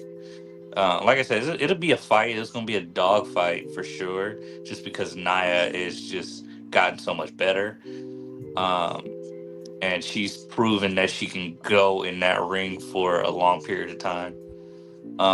So I think based off of that, it'll be a knockdown, drag out. But I got Rhea. All right. So that's pretty much 3 for Rhea. All right, my guy, JT Jax. I know what the answer is going to be, but I still want to hear how and your thoughts on it. So give me your thoughts on Nia versus Rhea Ripley. So, as a supportive, life partner, I am going to go ahead and root for Bay to win this match. But I do know from the conversations we had inside my mind that this is not going to be the case. She want to get her lick back. She want to put Tiffany inside a place. So this is what's gonna happen Saturday. They gonna clock in and go get the check. She gonna get paid regardless. She gonna put up a good fight. This may be kind of like Mike Tyson and Jake Paul, where she really want to fuck up, but she like, nah, it's cool. I could come for that title later. Let me go get my get back on this hoe. So with that being said, as a supportive partner, I'm choosing Nia Jax. But as a realistic human being, we know Rhea Ripley gonna win it. All right. Well, that's true. JT went with his heart, but he also went with his paraphrasing his word, common sense, that this time on this particular night, Nia Jax isn't walking out Women's World Heavyweight Champion because, as he said, she has a blonde to get back at. So I'm looking forward to seeing how that's going to turn out. But moving on to the next championship match. Main event, Jey Uso and Gunther for the World Heavyweight Championship. I said it before, and I keep saying it again. I love my guy Jay. He belongs in the main event. He's earned that spot. But I don't see him beating Gunther, man. It's gonna be Jay's gonna give it his all, and he's gonna nearly take the title off of him. But right now, Gunther's going to be on the roll because in my personal opinion, I still think there's a beast on the horizon for the ring general in the next couple of months. But for now, he's going to feast on Jey Uso. So I got Gunther winning. Kenzie, who do you think?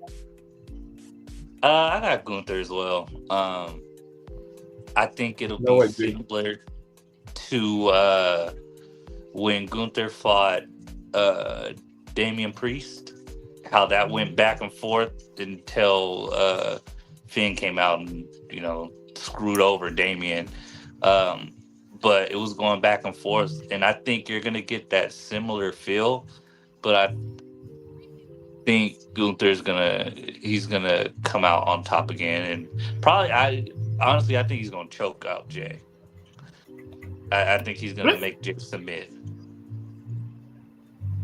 Yeah, he does. Lately, when he does win somebody clean or not, he always goes with the choke out. He doesn't do the power bomb. I mean, usually now he's been choking people out. He choked out Randy Orton.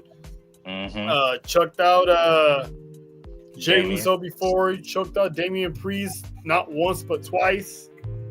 So, I mean, I'd love to see it. I wouldn't mind seeing this at all. JT, who do you got in this match, and how do you think this match is gonna go? I think what's going to end up happening is that Jay is going to lose. There's going to be some fuckery. When I say fuckery, it could come from two angles. It could come from the the former Bloodline 2.0. You can have a Jacob Fatu or a Tama Tonga still get involved inside that, or you can have a Drew McIntyre show up, or you can have a Seth Rollins show up, or Kevin Owens. So it's not going to be a clean win. I think we're going to get some fuckery. Even though the main focus has been these two, that shit not over with Jacob Fatu. That shit not over with Tama Tonga. Drew McIntyre still won it on site. It's on site. It's up. And you also got to look at all the other factors that play into it. But it won't be a clean win. And I think, like y'all said, Gunther does win with the sleeper. Yeah, I can see that for sure. John, my brother, who do you got? Well, I think I know who you want to pick, but who do you think is actually going to win? Yeah, you know me. I'm Yeet 24/7, 365. Hey, that's not like a personal problem. Yo, you all right, man? Yo, you all right? I know your legs hurt. Yo! Damn. Yo! All right. Now, I want you to win. This is what we're doing. This is what we're doing. Yo, this is what we're doing right now? This is what we're doing right now? Okay. So we're doing right now? Okay. Now, I want Jay to win. But I know Gunther's rolling into the Rumble with the gold. But I just want to see a banger of a match. And I'm with JT. Knowing that Samoan werewolf is going to be lurking around the Riverwalk, this ain't over. I think the Samoan werewolf is going to be preoccupied at the moment. Which actually, perfect segue, John, to the next item up for bids is we got the monster versus the werewolf. We're finally gonna get Jacob Fatu in a one-on-one match. In my opinion, a high-profile match with a big star that's not Cody Rhodes, that's not Roman Reigns, because we all know Roman Reigns is gonna be the end game for Jacob Fatu. So his first order of business is Braun Strowman. So they kind of brought this together out of nowhere, but at the same time, the moment Jacob Fatu has arrived, he stared down Bronson Reed. He stared down, Drew McIntyre. He stared down Braun Strowman himself. He stared down a lot of people that we all sit here thinking, yes, make the match, make the fight. So this here is a prime example of Godzilla versus King Kong. And I shudder to think what Jacob Fatu is going to do to this man, because Braun Strowman isn't the same Braun Strowman from 2012. Well, not 2012. I'm going to say 2015, if I'm not mistaken. But he's not that same monster that was quick, that was tossing Brock Lesnar around like a rag doll. This is a little bit of a slower Braun Strowman. If you notice, the older the monster gets, the more they start having him go over the younger monster. Braun Strowman, he went over under Big Show when Big Show is the old monster. You know, Mark Henry, he put Brock Lesnar over. He put Kane over when Kane was getting to that monster role. So now it's Jacob Fatu's turn now. So I got the Samoan Werewolf getting a dub over Braun Strowman. John, who do you got winning this fight of the Titans? Oh man, it's gonna be up. I'm gonna agree with our family Humble Roses earlier when they was talking about this match with Nessa, Cash, and Angel. Shout out to the Rose Gang. I just want to see straight violence. I'm here for the violence. I just want to see somebody just get effed up. I just want to see violence in this match. Some of them have to call. I want to see just pure carnage. I would love to see this match end with not a winner, because they're just beating each other up to a pulp. But I think this is going to be the moment we see Jacob Fatu on that big stage. Get that slow build to show why he is going to be something special. Saw last week when he cut the promo after Solo got booed out of the 619, and now he's going to get in the ring with the monster of monsters and show y'all if the werewolf is in the ring with the monster, y'all pray for the monster. Yeah, man. Because I shudder to think what the werewolf's got to start for the monster. JT, man, your thoughts on this Clash of the Titans and who you got winning? So, for me, I'm kind of torn. I want Jacob Fatu to win, but I also need Braun to get some credibility, because he's been beating people that are not really on his level. And when I say level, I mean level of strength, level of monster, right? Like he got a win over Carmelo Hayes, but Carmelo Hayes also has a win over him. So if anyone needs momentum right now, I think it's Braun Strowman. Jacob Fatu is already a made man. You understand what I'm saying? And if Jacob Fatu catches an L, it's going to be through LA Knight's interference. Because remember, he's still beefing with LA Knight too. Yeah. Braun is beefing with Carmelo, and you have Fatu beefing with LA Knight. The one who needs it the most is Braun, but realistically, it's Fatu. Right. For sure. Kenzie, who you got winning this match? You agree with JT that it should be Strowman, or you still think it's going to be the Samoan Werewolf? I think it's got to be Jacob. I think he needs it more than Braun, honestly. Just based off of just what happened with them at War Games, and they've kind of been on this destruction path. It needs to come to fruition. Like, they need to reestablish themselves as a dominant faction. If you're gonna keep him in Bloodline 2.0, you know what I mean? If you plan on letting him do a singles run, then you know what I mean. But he needs this. He needs this win. I feel like more than Braun does. Braun is already a made man, pretty much, to me. Everybody still takes him pretty serious. So, me personally, I think Jacob, uses this more than Braun Strowman does. Yeah. Yeah, because I don't think you're going to waste Jacob Fatu's first loss on respectfully, you're not going to waste his loss on Braun Strowman.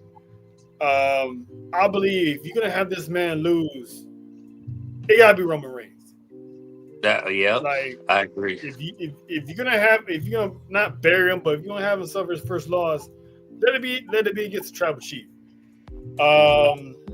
Because right now I like how they're being very protective over Jacob. Like the L's he's been in, he's never been the man to be pinned. Yeah, they lost 4 games, but Solo took that pin. Mm-hmm. So any match Jacob's been in, for the most part, 99% of the time, he's walked out with a dub. So, me personally, I agree with Lena. He needs his win because he needs to further establish himself beyond this warpath as a dominant force. Because he hasn't really had any singles matches since he's been signed. So this being his first match, I still think he should beat Braun Strowman, and I think it should be destructively beat Braun Strowman.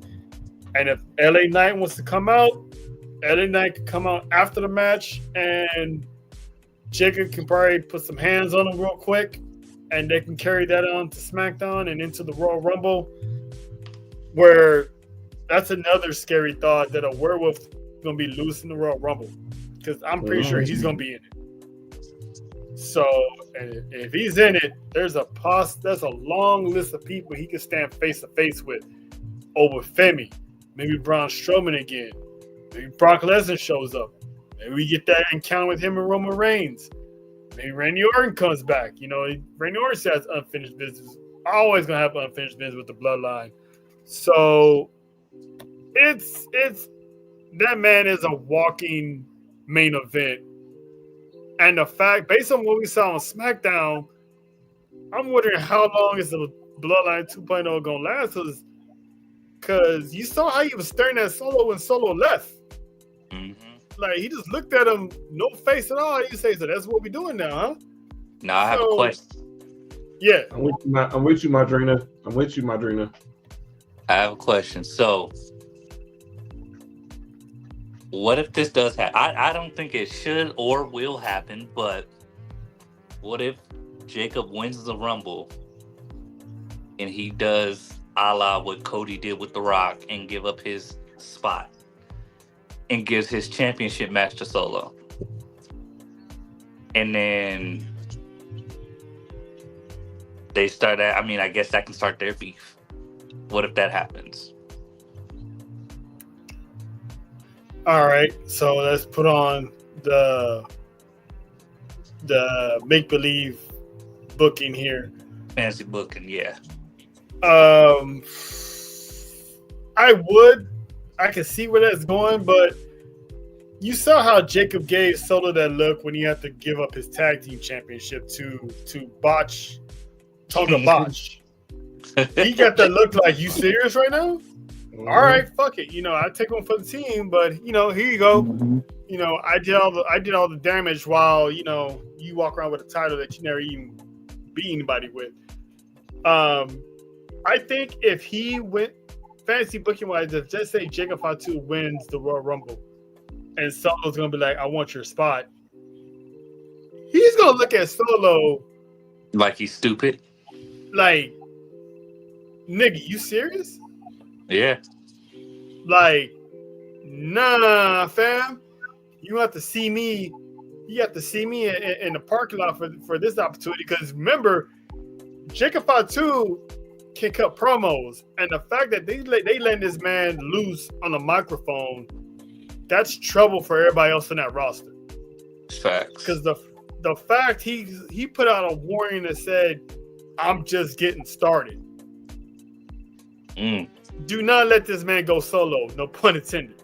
Good. Like, if I'm Solo, I'll find a way to get Jacob Fatu eliminated in the Royal Rumble. But if he wins the number one contendership match, that's it's over. Like ain't no one taking that from Jacob. Jacob will it's gonna be one of those. I love you, Solo. Mm-hmm. As he's whooping his ass, I love you, Solo. Yeah. Like, nah, you don't. Nah. Solo. Jacob's more of a savage as an enforcer than Solo ever was. Yeah, for sure. Yeah, JT, what'd you think of Kenzie's idea of fancy booking hat wise of Jacob winning the Royal Rumble? You think he's gonna lay down for Solo? The werewolf ain't laying down for nobody at this point. When Solo walked his ass up out the ring, he pretty much left all power and authority at that point for someone to pick up. And who picked up that ball? Jacob Fatu. Jacob Fatu been wanting to run his mouth a little bit more. I mean, you can see him weeks and months as he cut those promos walking to the ring, preaching to everyone that was listening and watching. I don't see him giving up his spot to Solo. Can I see a Royal Rumble win? No, because he still has, like I said, he has a lot of beef with a lot of people. You already mentioned some of those people. Randy Orton may see this motherfucker inside the Rumble and may want to get his lick back. You also got people like Seth Rollins who may want to get his lick back. CM Punk that may want to get a lick back. It's a lot of people that are gunning for the 2.0 bloodline. The same thing that happened with the OG bloodline when everyone got a chance to see these cats. They got their licks back. So it wouldn't surprise me if 5 to 10 wrestlers picked his ass up and threw him over the ring. Yeah, that's fact. Yeah, because that's a feud. If that happens, he got 6-7 feuds to choose from and keep the man busy for the entire year. Mm-hmm. So, I mean, I wouldn't be surprised if I wouldn't be surprised if somehow Jacob finds himself in an Intercontinental or United States Championship match. And if he does, the man's walking out with some gold. Oh yeah, hands down. He's sure. walking out with gold in 2025 if the cards are in him, and if whoever's on his hit list has a championship, that is going to be trouble. Mm-hmm. John, you got any final thoughts before we get to the final part of Saturday Night's Main Event? I just want to see, like I said earlier, I just want to see pure chaos. Chaos. You want Braun Strowman and Bronson Reed chaos? Pretty much. Yeah, I feel you. But Jacob's a hybrid. So it's gonna be even more entertaining. Yeah. I want it's gonna be like a Brock Lesnar Samoa Joe chaos. Exactly. Mm-hmm. Yes. Mm-hmm. Because something about them Samoans, man. They can cut a promo and they know how to cause a fight. What a waste of potential with Joe. He should still be in WWE. It's besides the point, though. I mean, the man couldn't stay healthy if it saved his life. Every time we turn around, and he was a walking concussion. Yeah. So I mean, I'm sorry, but you get a concussion shooting a commercial. I mean, it's amazing how those concussions don't happen in AEW. Yeah. He just came back from injury, didn't he? Nah, he was out filming Twisted Metal. Hell yeah, okay. Season 2 on the way. Shout out to Sweet Tooth. Man. Shout out to Sweet Tooth, man. He played that character perfectly to a T, man. It's like a mixture of Samoa Joe into the Sweet Tooth character, and it's like you get Joe on a TV show. That's money. The man is money. He's definitely money. He was a good world champion. He should have been WWE champion. I still think to this day he should have beat Brock Lesnar, but that's my own personal opinion. Speaking of chaos, this next segment is not even a match, but I guarantee you chaos is going to happen.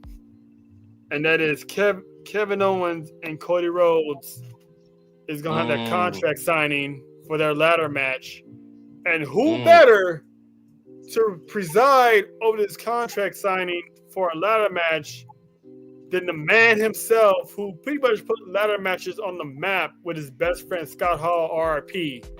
Rest in peace. The showstopper, the main event, the headliner, the icon, my fellow San Antonian native, the Heartbreak Kid Shawn Michaels, will be live at Saturday night's main event to preside over the contract signing. And I can say you now, the promos between these two is going to be cut deep to the white meat. Not to the white meat. My thing is, what's Shawn going to do in this? Because I know he's probably not just going to stand there. He's probably going to give his little, 2 cents about ladder matches because, like I said, he's the innovator. He's the one that put it on the map. Without Shawn Michaels, there would be no ladder matches. So I predict this to be an all-out brawl, and I pray to God Shawn Michaels doesn't get caught in the crossfire. And if he does, I hope he has one good Sweet Chin music left in the arsenal.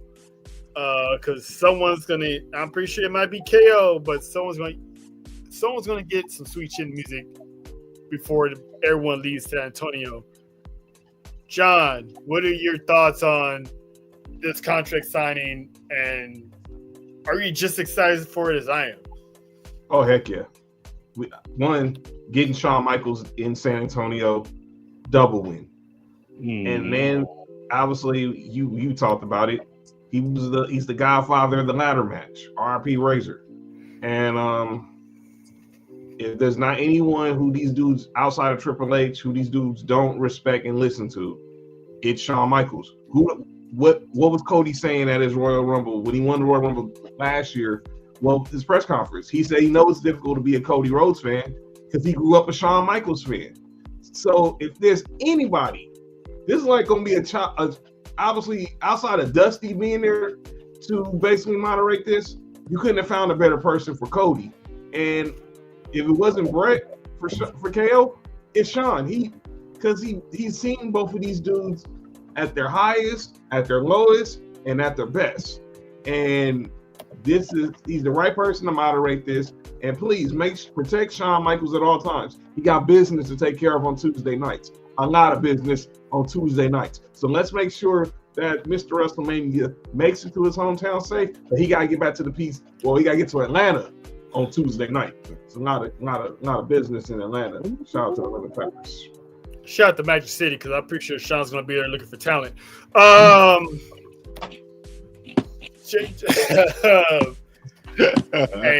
if I'm lying, correct me, but I don't think anyone's going to say anything. JT, your thoughts on this contract signing featuring good old HBK? It's gonna be a Sweet Chin music, and I think what's gonna end up happening is KO gonna duck it, Cody gonna catch it. Pause on the catch it, but he definitely gonna be the one to receive that Sweet Chin music. It's San Antonio. It's Saturday night main event, and you got Shawn Michaels outside of the NXT walls. It's gonna be some fuckery, and I think KO's gonna duck that super kick. He gonna duck it, and Cody gonna end up getting all of it straight to the face. Pause. It's over with. Pause. Hey, yo. He gonna get yeeted. Oh man. Kenzie's on one tonight. I see how this is going. All right, Kenzie, your thoughts on this contract signing, man? You think chaos is gonna happen? I 100% believe chaos is gonna happen, but not in the way you guys think. Talk to us. What you got over there? I think it's gonna end with Shawn Michaels being taken off on a stretcher. No! Hold on, wait a minute. Because Kevin Owens is gonna hit him. Kevin Owens is gonna hit him with that pile driver. Mm. So that's what I personally think is gonna happen. It's just too, like, it's San Antonio, it's HBK, the ladder match. I get it. Everybody wants to see the great happy story. But what does Kevin Owens always do? Especially lately. He don't give a fuck. And he's been playing spoiler. Yeah. He does not care at all. So what I think is gonna happen is, like I said, the KO might, he'll probably duck the sweet chin and catch Cody, and then Sean's gonna bend down, check on Cody. Kevin Owens turn him around, pile driver, and HBK is getting taken off on the stretcher.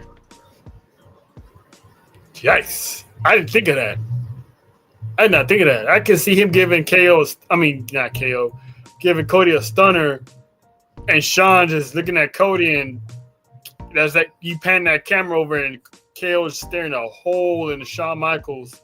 Shawn Michaels looking at him like, hey, take it easy, kid. Don't do something you're going to regret. And then, boom, pile driver. That would be insane if that happens. Just saying. It's not out of the realm of possibility. It's not. It's really not. It really isn't. It really isn't. It's not. I can see Kevin Owens doing some shit like that. Like the ultimate, like, nah, man, you gone too goddamn far. That's a 2-time Hall of Famer, the showstopper, the man who inspired a lot of people. Chris Jericho, Seth Rollins. I'll put it to you this way: KO is may not just be as savage, but he's on his 09 Randy Orton right now, just destroying everything in his way. Don't matter who or what it is. You get in his way, you're out of there. Yeah, this is definitely a different Kevin Owens. So last time he was on something like this, when he used to do that pop-up powerbomb on the apron back in NXT. So this is another level up. Now you hitting Cody Rhodes with a power driver. You hit Randy Orton with a power driver. We haven't seen Randy Orton since. Now you hit, Cody Rhodes with it, and somehow Cody Rhodes keeps coming back. You hit Shawn Michaels, fragile Shawn Michaels, zero muscle Shawn Michaels. That's gonna be like, you asshole son of a bitch. I hope you die. Hope you get struck by lightning walking outside your mailbox. Type of heat. Imagine that heat. Because I know the fans are going to be up out their seats when that music hit for Shawn Michaels to come out. So I God damn it, the rare times Kinsey's on to something, it's definitely it is. Because I'm going to be thinking about that for the next couple of days. Right. And that pretty much completes the Saturday night's main event. Match and predictions. I'm looking forward to this episode. I'm pretty sure they're probably gonna do another one before Mania. I like how they don't have it every week. It's pretty much a special occasion before a major pay-per-view. So, like I said, I think they're gonna have one before Mania. But top to bottom, the card looks good. It looks like all the baby faces except for Braun Breaker and Jacob Fatu gonna get the dubs. So it's gonna be a sight to see, and hopefully Kinsey's wrong, and hopefully Shawn Michaels walks out of there A-okay. But now since that Juju's in the universe, it's a possibility he might not walk out at all. You'll be right. Yeah. The more we think about it, it's like that's the cleanest scenario. Oh, good. Not the holes. You remember what happened the last Saturday night main event, right? Cody left the stretcher, and him, KO, and Triple H got in each other's face. Listen, if KO take off, that's one thing. Do it to the Golden Goose, but you do it to his best friend. Yeah, I see where you're going, JT. Yep. Yeah. That's that. Unfortunately, you're not gonna bring Triple H out of retirement, but it's No. gonna draw more of that dynamic of boss, and it's like Stone Cold and Vince McMahon. Now it's Triple H and Kevin Owens. Mm-hmm. A McMahon-in-law now, Mm-hmm. having issues with an Austin-like character Mm-hmm. and Kevin Owens. So it's like Mhm. history's repeating itself. Like I said, Triple H is not going to come out of retirement, so that part of that aspect of everything is out the window. But he's going to draw Triple H to the point that he's like, I had it with you, man. Like, the hell are you doing? Type of thing. So I'm still going to pray to Baby Jeebus that Shawn Michaels does not get hurt. And if he does, anyone in here in the chat that's a Shawn Michaels fan, you can blame Kenzie Roberts. And if you need his address, Hey, go to Bakersfield, California, not the and government. walk up to his doorstep and just be like, "This is for Shawn Michaels." Hey, hold on now. Hey, man. Michael's fans are crazy, bro. Ain't I that ain't some? kidding, man. You know, I hope you stub your pinky toe tonight.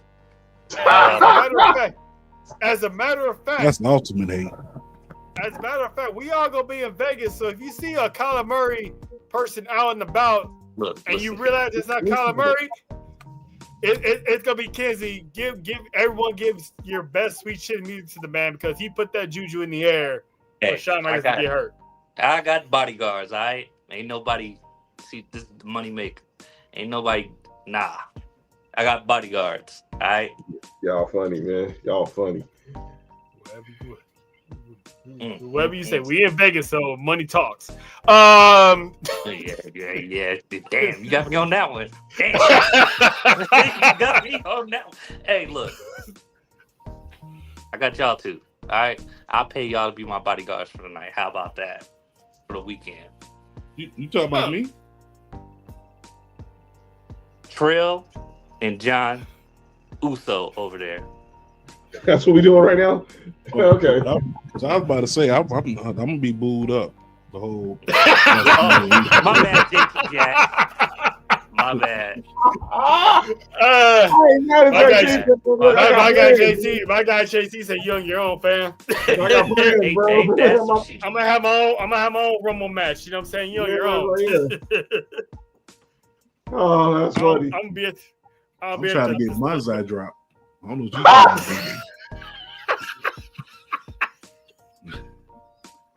don't know what you trying to do. I don't know what you try to do.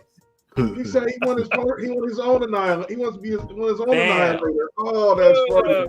Bam. Oh no. This man is unhinged. Oh, hey, man. funny. The fact that JT walked up and stole Nia from Kenzie out like nothing. That shit's hilarious. It was Debo and Red. It was Debo and Red over a female. That's pretty much what it was, man. That's all right. And Debo said, "Nah, I got my Nia Jax." Because when JT fumbles the bag, guess who's gonna be there to pick it right up?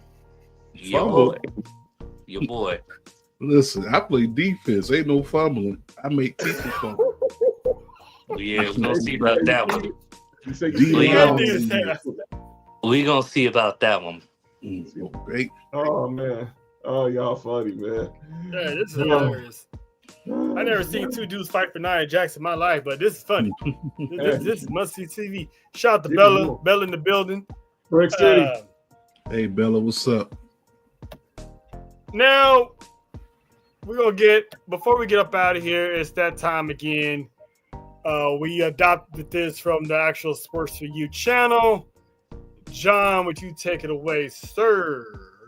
Final segment of the night, as originally started on Sports For You, which is also came over to Sports For You Wrestling. Sometimes people say stuff in the sports world, they had to get called out, so we called them out for it. But even people in the wrestling world they say stuff and do stuff, they got to get called out. So this is why they got to get called out for it. Ladies and gentlemen, it is time for the Sports For You Wrestling edition of Calling Out Names. And I personally need to call out one Kofi Elroy Kingston. This Not Elroy. nigga hit him with the Elroy. Not No. Uncle Elroy. Compliments Hey, of our good. Kofi, if you watching, hey man, if you need directions to the Watching. man's church so you can confront him one-on-one, go ahead, cause man, not Let me tell you this. the government. I'm loving Everybody all the watching. heel work. I'm loving all the heel work from the New Day. But let me be clear. Whoever told you to go Elroy with the beard, man, nah, son. Nah. They did you no good. No, that don't know no good. No.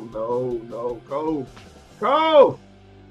You know it's bad if JBL. You know it's bad if JBL doesn't want to side with you, and he hates everybody.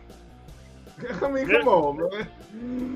Kofi, man. Kofi. Never mind. Kofi. That's my Hey, Kofi. kids, you got anybody for That's it. That's all got I got. anybody for calling our names? I pause. But to piggyback off what John said, gotta go with the New Day, man. I love the work, but they're looking like a bad version of Jodeci right now with this clothes, with the gear. Like it's just not working. Forever, It's just not my working, lady. dog.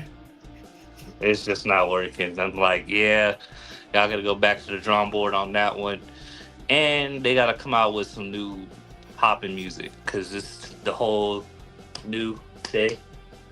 Yeah, they gotta come up with some new music. I can't deal with that. Oh, turn that off. We're not doing that no more. Yeah, nah, I'm good. They went from playing the happy music to Tag Pendergrass. Turn it off. Yeah. Yeah. It feels like they're gonna come out with something because they're slowly like, no, we ain't playing that. Turn that off. They're no longer dressing in colorful clothes. To Kenzie's point, he kind of looks like Casey when he. I'd rather him look like that Casey and not the Casey that stole the wings from that black woman at one time. But anyway, Hey, something wrong with you, man. Trail, you all right? I'm cool. I'm never gonna let him live that down because did y'all ever see that video? The dude was on someone's shoulders and stole chicken from a woman in mid song. He said, "Give me that." I wish I Give me that. When you How get bad you along, gotta fall off to steal chicken from your people? He was feeding for some chicken. Fam, I understand that. He could have had one of his people get him the chicken. He stole it from the woman's hand. Hey, He's man. like, who? Yeah, excuse me real quick. You know what I'm saying? Like, come on, man. How sad you gotta go out to do that? Well, I just hope he don't do lights over that. He I see what you woke did up there. feeling hungry. No, hold on, no. John, I see what you did there. Life was a good movie. I know, man, but the song was dope too. Hey, Light Hey, man, is sometimes you gotta get home, man. You just gotta get home. You know what I'm saying? Light. Highway. tell me how did I get light? And you felt it in that song. It's like that's like, as a black person, that's one of the biggest fears is getting set up for something. You doing life in prison for something you never did. Man. So I felt that through that verse. Damn, Oh, now man. I gotta watch that movie tonight. Oh man, Yeah. I gotta watch Life now. Dang it! Shout out to Eddie and Murph and Martin. Hey, Nah, hey, look. JT, you got anybody for calling on names? The IWC. Go What they do for it. now? The misinformation, the spreading the rumors, Where like you going? that shit gotta stop. Like, we had a few. You had Air Gold, now known as Airpen. Also, I've never seen somebody get cooked that they changed their whole entire handle. But also, you gotta also call out the IWC for spreading these rumors about Britt Baker and Adam Cole, saying that Britt Baker cheated on the man and everything like that. I Like, just saw that today. Stop trying to create controversy and mischief just to please your sick obsession. You know what I'm saying? These is people's lives that you're fucking with at the end of the day. So, Mm-hmm. you know, with that being said, go outside, touch some grass. I don't know. Get some ass. Do something. Hug a tree. Hug a tree. Testify, my brother. Testify. Preach. Mm-hmm. And by the way, Yeah. piggyback on what JT said before you go, Terrell. I heard somebody in the chat I was in say Britt Baker is like Tessa Blanchard. Unless you can prove to me that Britt Baker that said something racist on wax, don't ever make that comparison again. What? Not at all. I think they said made a that? comparison as far as, you know, being, you Difficult. know, supposedly difficult to work with, but there's two sides to every story. And with Tony Khan, it's almost like he left his originals by the wayside and signing these other people from New Japan, former WWE stars. He's bringing them in, so all his originals are being left at the wayside. Powerhouse Hobbs is being forgotten about. Lucha Brothers have been forgotten about. We just saw today what happened to Private Party. They got thrown to the wolves. Thunder Rosa. Thunder Tony Rosa, Khan is Andy from Toy Story. Every time this man gets a new toy, the mother toys just be collecting dust and shit. Like you see what almost happened to Woody. Like Woody was almost up next. It is about to be hanging out with Rex and, you know, the little squeaky little penguin that ain't had no squeak left. Like he was getting ready to be one of them toys. So he found love. Yep, and that's what happened with the AEW originals. He got a lot of new toys, and he done changed the bed sheets and all that stuff. And now everything is decked out with all these new people, with your Hurt Syndicate, your Mercedes Moné, your Okadas. Like, these are your main focus now. outside of MJF and Darby Allin, everybody else kind of gets tossed to the wayside. Yeah. And it's sad. Yeah, but I kind of believe, like, if Derby didn't team up with Sting during those last Oh yeah, 2 he would have years, been. You've been on the wayside too. It'd been the wayside. But then again, we always need to see some crazy shit on TV, so I don't know. He probably would have kept him there. Shout out to Derby, who's training right now to climb Mount Everest. Real glass. I still don't get that. Yeah, me neither. That's probably like the dumbest thing Tony Khan's ever let anyone do. And it's But like this that man is what happens when you could have let severely fans. cut an artery or something and bled to death on live television. Yeah. The man doesn't know how to say no. That's how Edge. I'm still gonna call him Edge. That's how Edge broke his leg. He didn't tell him, "Hey, man, you know you're like over 50 years old. You don't need to be doing that, right?" Yeah. You know, no one said anything. He's like, "Yeah, go ahead. This is gonna be fun." Yeah. Shout out to the GOAT. It's not the GOAT. It's not. No one here has Edge as a GOAT. Not one person. No I one. do. I said person. Not one person here has, I'm not a Edge. person. You're I'm alone. not. Boy, You're not from here, man. You're an alien. You're not from here. look, You you about to get from up there. kicked right through this camera. You from up there. You know, they sent you down here as a plant to fuck with all of us, and it's not working. You ain't Edge is not the GOAT. It ain't working. You see the bottom of this Nike shoe right here? Imprinted on Listen, your man. forehead. Hey, Imprinted on your forehead. Hey man, put your shoes back on before everybody else has to put on the mask. Put your shoe back. Let it Put go. it up. Let it go. The GOAT. So I thought I had a call down names, but I forgot what it was. But I'm just gonna give a shout out. Shout out to the TNA fans that was in attendance in Dallas, Texas, because they showed Tessa Blanchard that you're not wanted in professional wrestling. Because throughout her entire match, they were yelling, "You're a racist." It wasn't bleeped out, nothing. The fans let her know. And to her point, she played it up. I personally think the woman just could give two fucks. To really be honest can't. with you. She really don't. Yeah.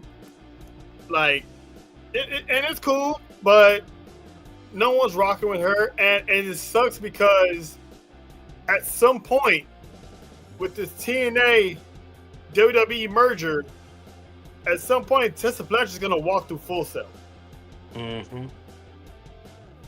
At some point, this woman is gonna be on WWE television.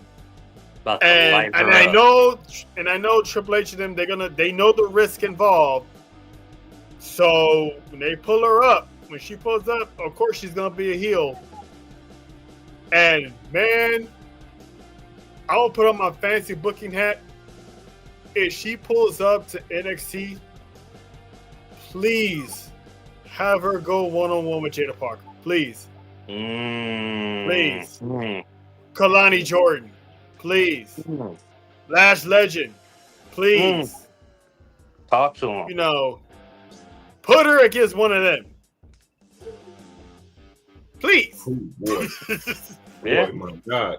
And shout out to TNA going after Full Sail next month. Shout out to them. That's going to be a monumental occasion that they're going to be in Full Sail. Is it going to be on the same night as NXT, or are they just going to borrow? It's going to be a Thursday. It's gonna be on Thursday. Oh, they're going to borrow their building. Okay. It's the Thursday after Vengeance Day. So they're going to have the NXT Tuesday in the PC. That Thursday after Vengeance Day, TNA's got TNA's two pulling up shows. the T.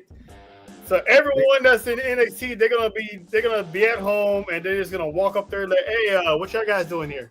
Okay, Yeah. all right. Let me pull up. I'm gonna pull up. Live show that Thursday, and they're taping the show that Friday.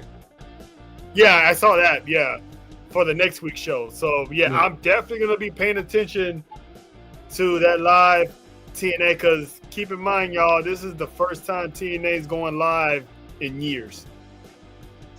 Damn.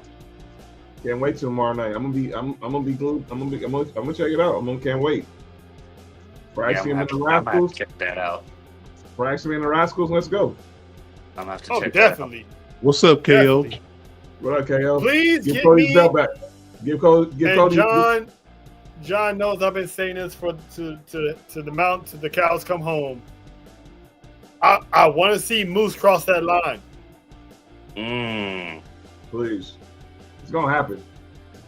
I want I to think see it's gonna Moose happen cross now. that line. Obafemi, open challenge. Lights go out. Moose. You know what? Put Moose in the Rumble. We already know a certain someone's gonna be in the Rumble, and if you believe, say his name and he's gonna appear. He's gonna appear. He coming. Because he pretty much put the date down. He's gonna be around January 31st, which is the night of SmackDown. He's gonna be at WrestleCon. He's gonna be at WrestleCon. And also the night of SmackDown, Which is in Indianapolis. So you might see a lot of Joe Hendry that weekend. So I'm actually jealous of the Humble Rules podcast at this point, because this is the most stacked Royal Rumble, I want to say, since 2002. I'm thinking 7. I'm thinking the But 40-man Rumble. We don't count the overseas one. No, No, I'm talking about the the 40 one they had in the man US. that was in the States, the one Del Rio won. Mm-hmm. Del Rio's the worst Royal Rumble winner of all time. That's a whole other conversation. I forgot he won that. Trash. Exactly. Thank you for proving my point. But 2002 was stacked too, because you had The Undertaker, you had Big Show, you had Kane, you had Stone Cold, Triple H making his return, Undertaker, you had APA in there. It was Chris Jericho, Benoit. It was a jam pack, but that 2007 one wasn't bad either. I'm not gonna lie to you on that one. But you know, it is what it is. Yes, Nessa, we know SmackDown, Rumble, Raw. Yeah, we happy for y'all. All right, we're happy for y'all. Y'all have a lot of stories. When y'all when y'all pull up on the show that Wednesday too. Yeah, I'm Nessa, hot. don't forget your assignments, and don't be giving that one to Angel Rose either. You thought you was slick on the first one because I gave it to you, but you gave it to Angel. So yeah, don't forget your assignment as well. So because the pod after the Rumble, man, me and John gonna sit back. We're gonna hear every story you guys have, meet and greets, everything. So I'm really genuinely happy for y'all. Y'all gonna have a good ass time going to SmackDown, going to the Rumble, and then the fallout of Monday Night Raw.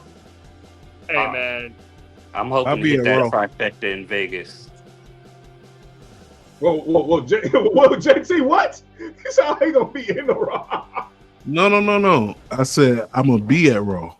Oh, okay. He gonna be at the Raw. hey John, you Nah, alright? get your mind out the gutter, man. I just thought he said he was gonna be in the Rumble. I was like, hold up, dog. We gotta. But nah, Breaking news. nah. Listen, Yeah. Too old to be Jada trying shows to. up. I know what to do. We Hi, see Miss Parker. JT. We see JT in the Rumble. It's gonna be an R-Truth moment when Nia Jackson is in that Rumble. So I think he'll enjoy the pain more than Nia Jax, more than R-Truth did with Nia Jax. Hey, that dude said, Yo. "Where the men at?" hey, yo. Yo, happy belated birthday to R-Truth too, man. Yes. Yeah, man. Happy Love birthday you. to R-Truth. And Man. Nobody really That man's knows a how national old he treasure, is. man. He's literally been around since the Attitude Era. Yeah, that man is a vampire. That man does Yeah, not right? age. There's not that many Shout out black K people Quick. that don't age, and he's one of them. Shout out K Quick. Yep. It's crazy. Well, we're going to get up out of here. I'd like to thank y'all and the 310 viewers that's watching this stream right now. We appreciate y'all. We're going to be back next week for episode 17. Next week, man, y'all, we're going to have a monster collab. This is something that's been brewing for months, and it's finally going to happen. We first had Cash on the show. That's right. Then a few episodes later, we had Women's Week with Angel and Nessa, and we all saw how that went down. Rose Court. We're going to have all three members of the Humble Rolls podcast on Sports U Wrestling. But first, we will be live on the Humble Rolls podcast because I heard a certain somebody got summons to Rose Court. Mr. John Watson, care to explain yourself, sir? What happened was.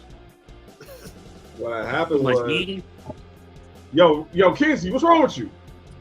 What happened was, I see Nessa, but I knew it was her, and somehow the name did not process with my brain. And just put it like this: I fell to the stereotype that us brothers get when they say all brothers looking like it. I'll let y'all use the rest of the imagination. No. This ain't no stereotype. You did the cardinal sin, didn't you? You called a woman another name, didn't you? Yeah, I did. Hey, it happens to the best of us. Boy, listen, man. Oh, and she's already reading out your verdict already. I'm looking forward to this. This is gonna be one of those times where I'm gonna just sit back and I'm gonna be part of the jury. When is I this? want to When hear is this premiering? Next Wednesday, week. 4:00. Yep. I will be in the comment section. Yes. Humble Roads podcast. Follow Dallas Cash because that's where he does the podcast from on YouTube. Or you can follow Nessa, Angel, and Cash on Twitter. The episodes will be put up live on each and one of their accounts. But y'all don't want to miss it. This is a first that one, we're on the show as a unit, and two, one of us has been called into question already. And I, for one, is glad that it's not me. So we're gonna get up out of here, ladies and gentlemen. Thank y'all for tuning in to the Sports View Wrestling Podcast. On behalf of me and John, Kenzie, we appreciate you. JT, listen, this ain't the last time we're gonna do this again. Shout out to Marshall Mike, shout out to Cash, shout out to Cheech, shout out to the whole crew. Humble Rose next week. Oh, it's about to be fire. And we're gonna get up out of here. Y'all stay safe, enjoy the weekend, enjoy some football, and enjoy some wrestling. We holla at y'all. Lay